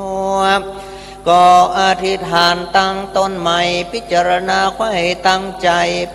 ร่ำเปิงไปว่าอันใจแห่งข้าก็จะโพ้นจากอาสวะป่าปะธรรมทั้งหลายทั้งมวลกันว่ายังบ่โพ้นกูบ่มั่งเสียยังปัลลังการกูจักบ่ลุกไปที่ไหนตั้งได้แล้วก็รำเปิงไปถึงปัจจัยการยามนานยันตั้ง3ก็พกฏเกิดคือปุเพนิวสานุสติญาณดวงพระเสริฐผ่องแผ้วละนึกชาติแล้วก็ให้ไปลังก็ได้หันยังสภาวะธรรมตั้งหลายสิ่งเก่ากลุ่มแล้วจึงเป็นปัจจคันแล้วลำเปิงหันยังสภาวะอันวิสภาพจิตใจจริงพ้นจากหลังลงอันเป็นเหตุหือฮักและจางจริงเจตในนามรูปนั้นได้ส่วนจตุปาปัตตญาณนั้นใสคือหากมาได้ญาณอันโตเจ้าหันสัตตโลกเวียนว่ายตายเกิดเอาปฏิสนกำเนิดตามยถากรรมอันหากตามคือเป็นไปอันมีอวิชชาตัณหาอุปทานอนุสัยคือเป็นเหตุทรัสรู้แจ้งเจตแห่งสภาวะธรรมอันบังเกิดนำมาจุมนุมกันคือเป็นนามรูปแล้วไปล้วนก็กาดแก้วอันตรธานไปอันว่ายานดวงสายอันนี้ย่อมกำจัดเสียยังอนุสัยกิเลสอันอ่อนละเอียดสุขุมานคือเข้าใจผิดในการได้ลงไหลคือเป็นไปตามขันธวิบากนั้นแลส่วนอสวะขยญาณทวนนา3นั้นเล่าคือหากมาได้ทรัสรู้หันยังสภาวะอันหมดเสียงแห่งอวิชชาและตัณหาตามดังอัฏฐกถาจารย์หากกล่าวเอาไว้คือหากมาได้ขันธายตนะธาตุอันต่าง เป็นดังสายโซเคคนนาเกี้ยวจองวันกันไปเมื่อในยานึ่งนั้นดังสายใยอันหยาบยุงบ่หูเก้าบ่หูปายจริงกฎหมายเรียกว่าปฏิจจสมุปบาทะนั่นแหละตั้งยานังอันว่ายานดวงพาเสดอันนั้นสายอันเป็นเหตุหือตัดยังกิเลสหือทุล่วงปนเขตแห่งปัญจมารติแต่คือหากมาได้พระปัญญาญาณอันเลิศแล้ว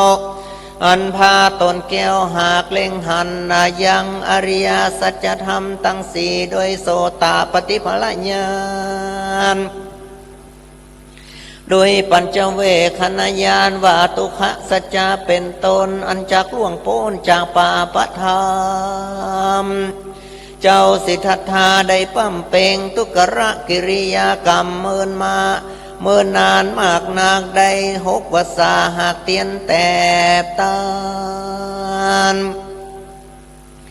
จริงได้ทารัตสัพพัญญูตัญญาณอันศักดิ์สวาดได้ล่วงอำนาจแห่งปัญจมารแล้วจึงได้นั่งเหนือเต้นแก้วปลังกาแต่ไม่โพธิญาณตนพาเสดปัญญาเกิด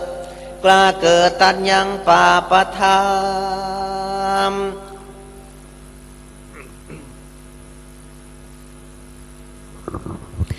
ได้ชื่อว่าอรหังสัมมาสัมพุทโธนั่นแลโสภควาอันว่าพระพุทธเจ้าตนนั้นอ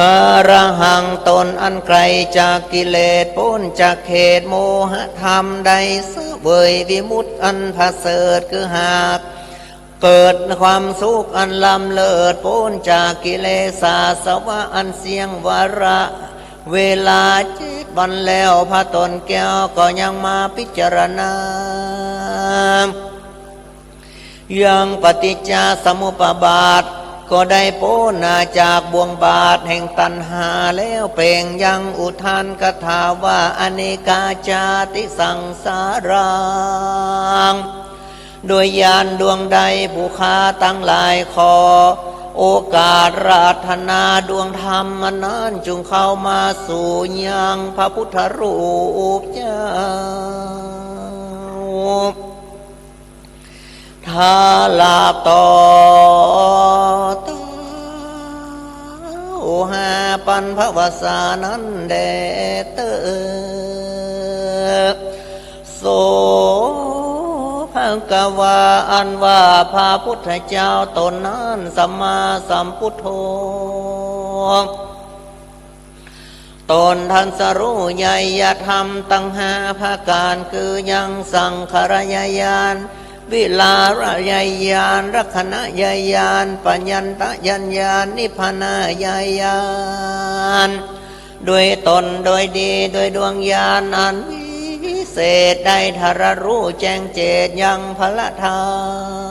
ม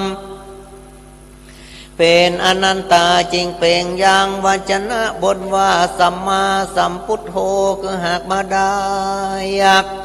สั่งอุปลามากสังฆาเป็นนาบทนาพุทธธาตุเป็นไปทรัสรู้ยังปัจจัย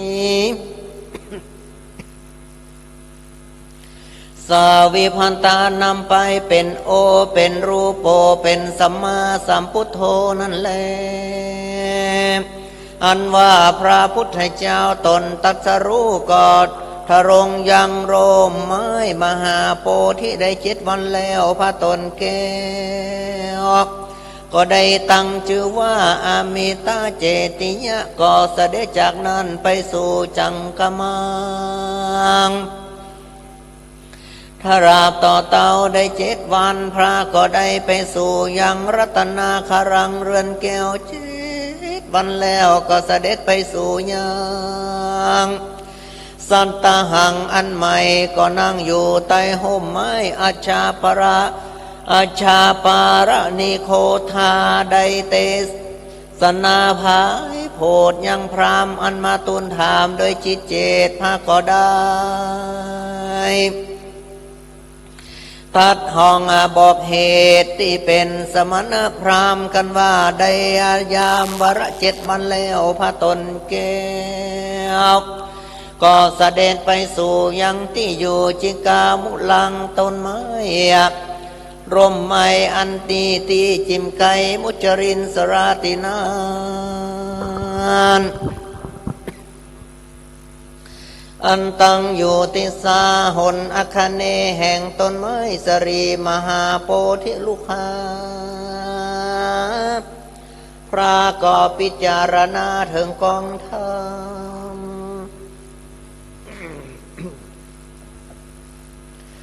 ยามนั้นก็เกิดเป็นฝนห้ำตกมาบ่ขาดตีนั้นพญานคราชอันอยู่ในสรามุจรินก็มาเลิกพังปานปกงามบ่ฮือฝนตกถูกองค์คำสิทธาเจ้า ถ้าลาบต่อเต้าได้7 วันแล้วพาตนแก้วก็เสด็จไปสู่ยังที่อยู่ห่มไม้พฤกษาจาดอันมีติสาภาคพางตังอาขินะตนโพธิรุขาก็ยังเทศนาธรรมแก่ตปุสสะภริกะพนิโจแล้วพระพุทโธก็ลำเปิงยังธรรมเทศนาอันเลิกแล้วสุขุมานเป็นธรรมอันยากนักหนากลัวจักบ่มีผู้มาหูและเข้าใจได้อาเตเสตุงพระก็ได้ก็บอกใครจักเทศนาธรรมโพสันตาตีนันสหัมปติมหาพรหมผู้หูเหจริงเสด็จลงมาอาราธนาเทศนาธรรมโพธิโลกนำสัตว์คามโอคะสงสารพระก็เทศนาพรหมวิหารตั้งสี่แล้วคือหากมาได้เมตตากรุณามุทิตาอุเปกขาสอนยังสัตตาหันแลโยธรรมโมอันว่าธรรมดวงใดอันพาเสดโสธรรมโมอันว่าธรรมดวงนั้นที่ทันตุจงมาตั้งอยู่ในพระพุทธรูปเจ้าหนอปิมปาถ้าลาบต่อเต้าหาปันพระวสาหนตุจุงจักมีแด่เตอโสภกวาอันว่าพระพุทธเจ้าตนนั้นสุขโตตนเสด็จไปสู่ที่ดีคือพระนิพพานันพาเสดดับเสียงจาดเกิดชลาพญาธิมลนาภกวาอันว่าพระพุทธเจ้าตนมีพญาองค์อาจมีรังสีใสโอวาพาด6 ประการตนมีทรงญาณอันประเลิศแล้วพาตนแก้วก็เทศนาธรรมจักปาวัตนสูตรแก่ปัญจวัคคีย์ตั้ง5อันอยู่ในป่าอิสิปตนามิขทายวันเป็นปฐมเตศเยชายาเนนะโดยยานดวงใดตั้งยานังอันว่ายานดวงนั้นที่ทันตุจงมาตั้งอยู่ในพระพุทธรูปเจ้าถ้าลาบต่อเต้าหาปันพระวสาเป็นติวายและสักการะบูชาแก่คนและเทวดาตั้งหลายจุงมีแด่เตอโสภกวาอันว่าพระพุทธเจ้าตนนั้นโลกวิตูตนทรันรู้แจ้งแล้วซึ่งโลกทั้ง3คือว่าสังขารโลกสัตตโลกโอกัสโลกโดยญาณดวงวิเศษดังสันธานิเตศหากเป็นบาทบาลีว่าสังขารปัจจเยหิรูเปหิโลเกดังนี้โยสัพพโวอันว่าสภาวะธรรมอันใดอันบ่มันบ่เตียงรูเปอาจปีหากหูความเงียงไปมาสังขารปัจจเยหิโดยปัจจัยตั้งหลายมาตกแต่งตามเก้าแห่งกองธรรมอิติตัสมาเหดังอ่านโสธรรมกโวอันว่าสภาวะธรรมอันนั้นโลโกจริงใดชื่อว่าโลกนั่นแลรู้จะหากเป็นบทบาทนาวิธาธาตุหากเป็นไปอัตถความทักษรู้แจ้งปภาสารนังเยนังอุณาทิติมพาติตั้ง7 แห่งรุนจะธาตุแต่งเป็นโอเป็นกะเอาวิธาธาตุเป็นนาอูจริงได้รู้เป็นนาโลกวิทูนั่นแล โลกวิทูอันว่าพระพุทธเจ้าตนทรัสรู้แจ้งซึ่งโลกตั้งสามทรงสรีโสภกญะอันงามเรื่องโรเตสนาภายโพดยังอนุปุพิกทายาสากุลปุตตาลูกมหาเศรษฐีคือว่าวิมาละสุภาหุปุณจิกวัมปติก็ตั้งสหายฮือได้ถึงธรรมวิเศษมีพระเปตบ้ายานดวงได้ตั้งยานังอันว่ายานันนานจุงเข้ามาตั้งอยู่ในองค์พระพุทธรูปเจ้าปิมปาทลาบต่อเต้าหาปันพระวสาจุงมีแด่เติมโสพังกวาอันว่าพระพุทธเจ้าตนนั้นสุปุริสธรรมมสรถีเป็นนาตนตันสรู้ดังนายสารถีผู้ฉลาดสอนยังมาสินทุวาดราชหูเยืองกองดีปุริสธรรมสารถีเป็นสัพพเดออกมาจากเอาเก้าหัก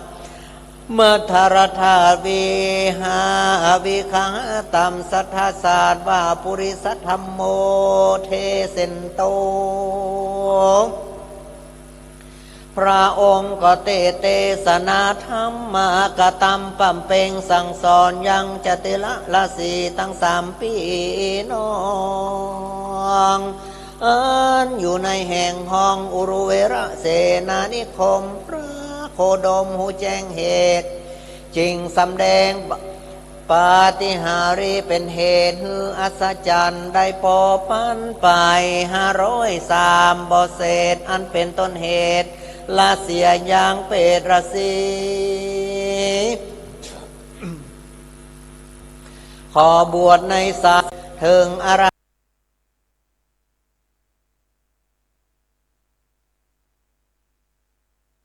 หันตาเลิศเจียงคานได้เถิง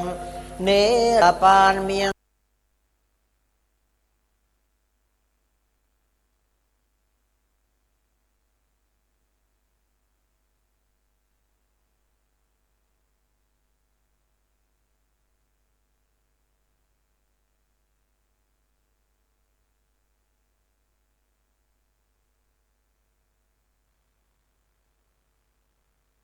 มิ่งแก้วอันสีวิไลแล้วเฮ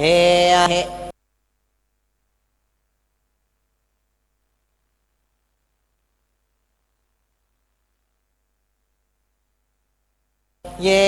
เฮอุงเนหิโดยเตจะคุณตัง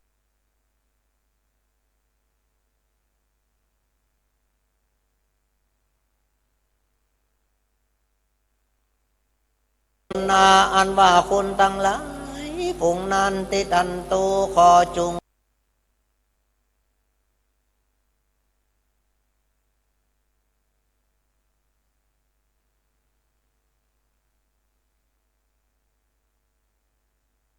เข้ามาสู่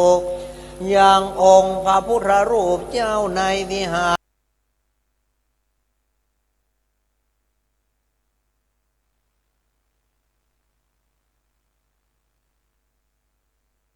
รหลวงวัดมนหุยแก้วทลาบต่อเต้าหาปันพระ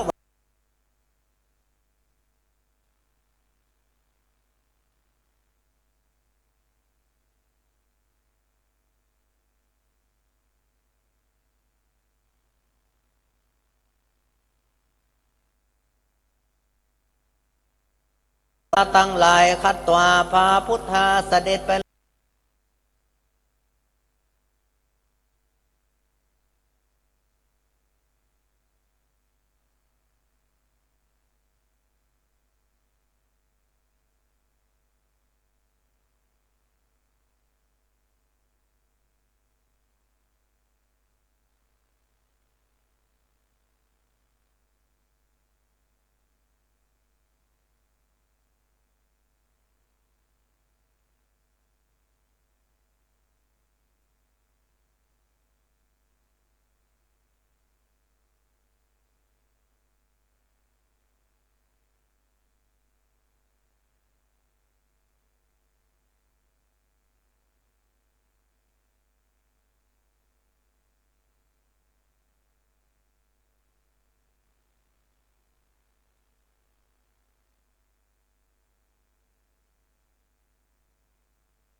ประเด็นสถานอยู่ใน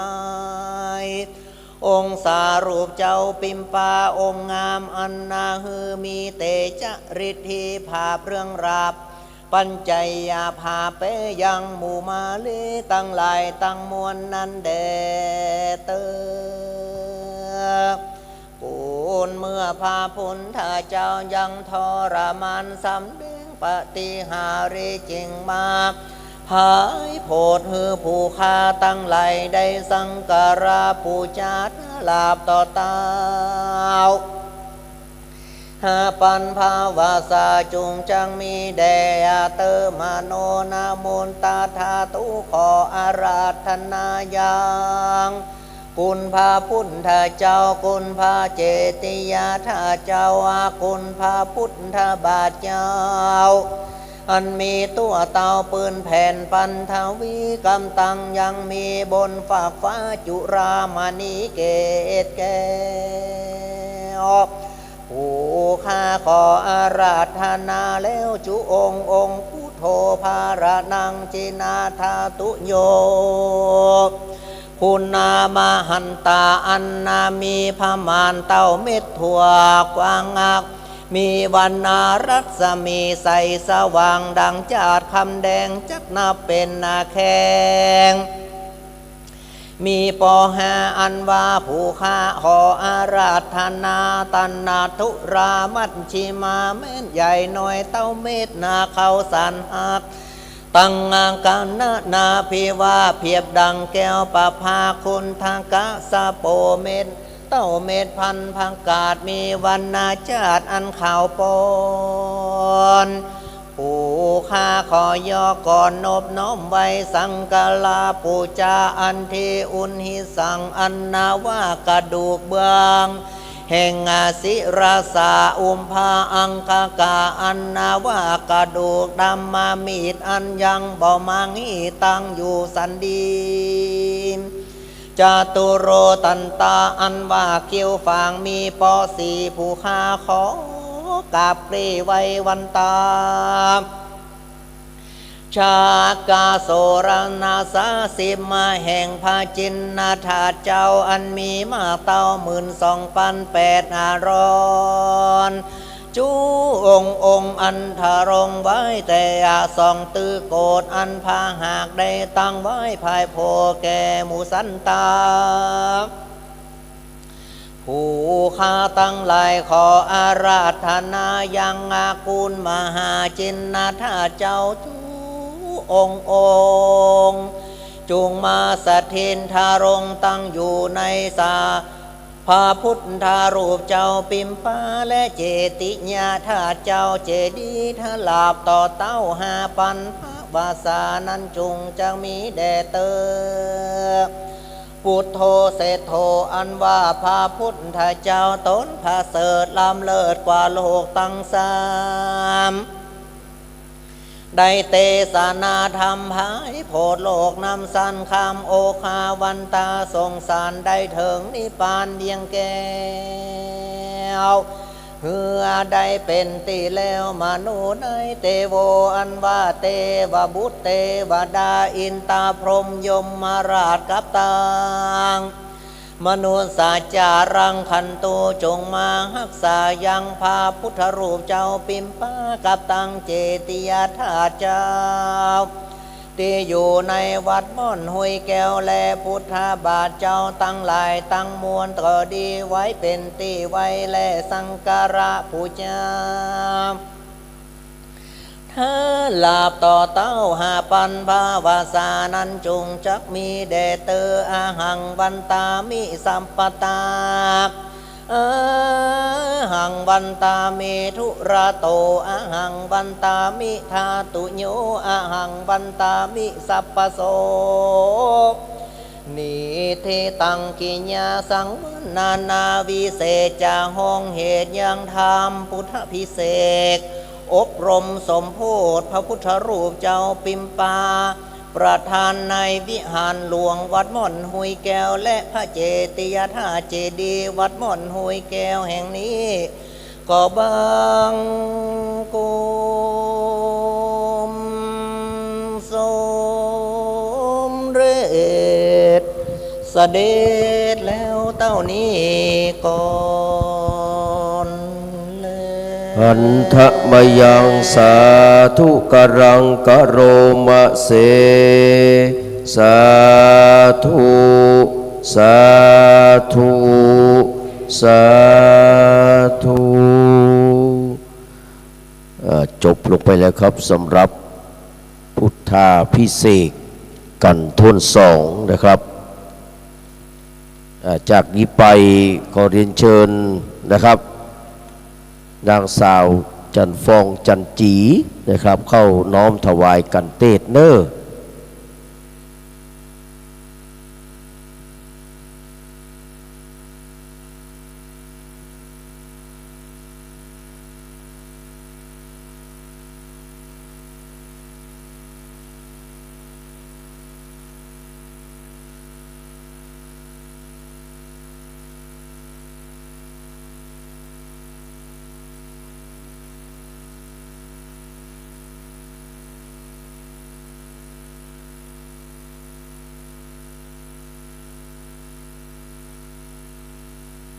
ครับนางสาวจันฟองจันจีเนอะบ้านเราเป่าน้อมถวายกันเตศปิกไปนั่งที่รับรองเนอะ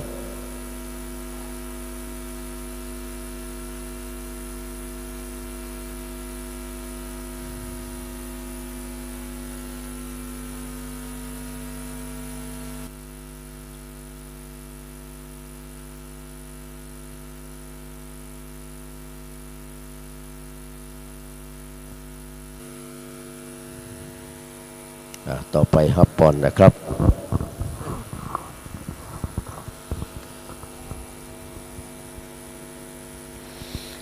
ยะทาวาริวหาปุราปาริปุเรนติสาคารังเอวะเมวะอิโตทินังเปตานังอุป ต่อ กั ไป ป ฮับปอ ติ นนะครับ อิชิตังปฏิตังตุมหังคิปะเมวะสมิจฉันตุสเปปุเรนตุสังกปาจันโทปนะระโสยะทาวาริวหาปุราปาริปุเรนติสาคารังเอวะเมวะอิโตทินังลาภังโสติภคยังสุขปติอิชิตังปฏิตังตุมหังคิปะเมวะสมิจฉันตุสเปปุเรนตุสังกปาจันโทปนะระโสยถามณิโชติระโสยถา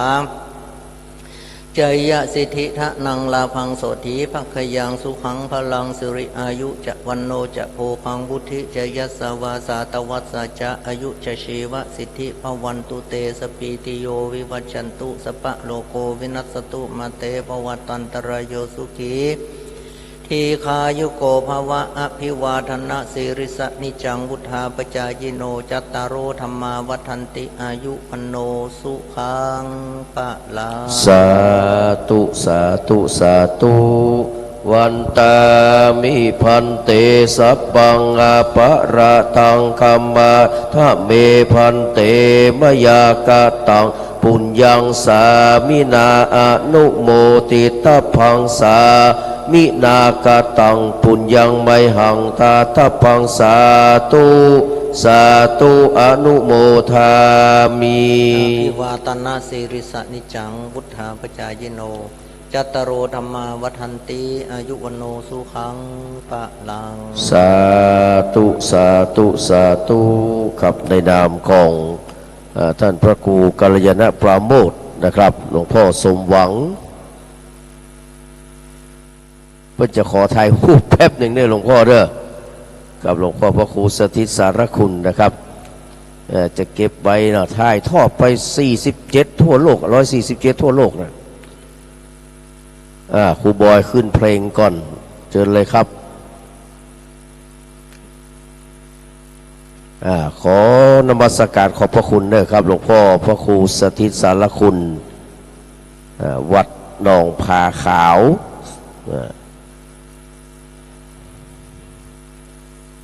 ได้เทศน์พุทธาภิเษกจบลงไปเป็นที่เรียบร้อย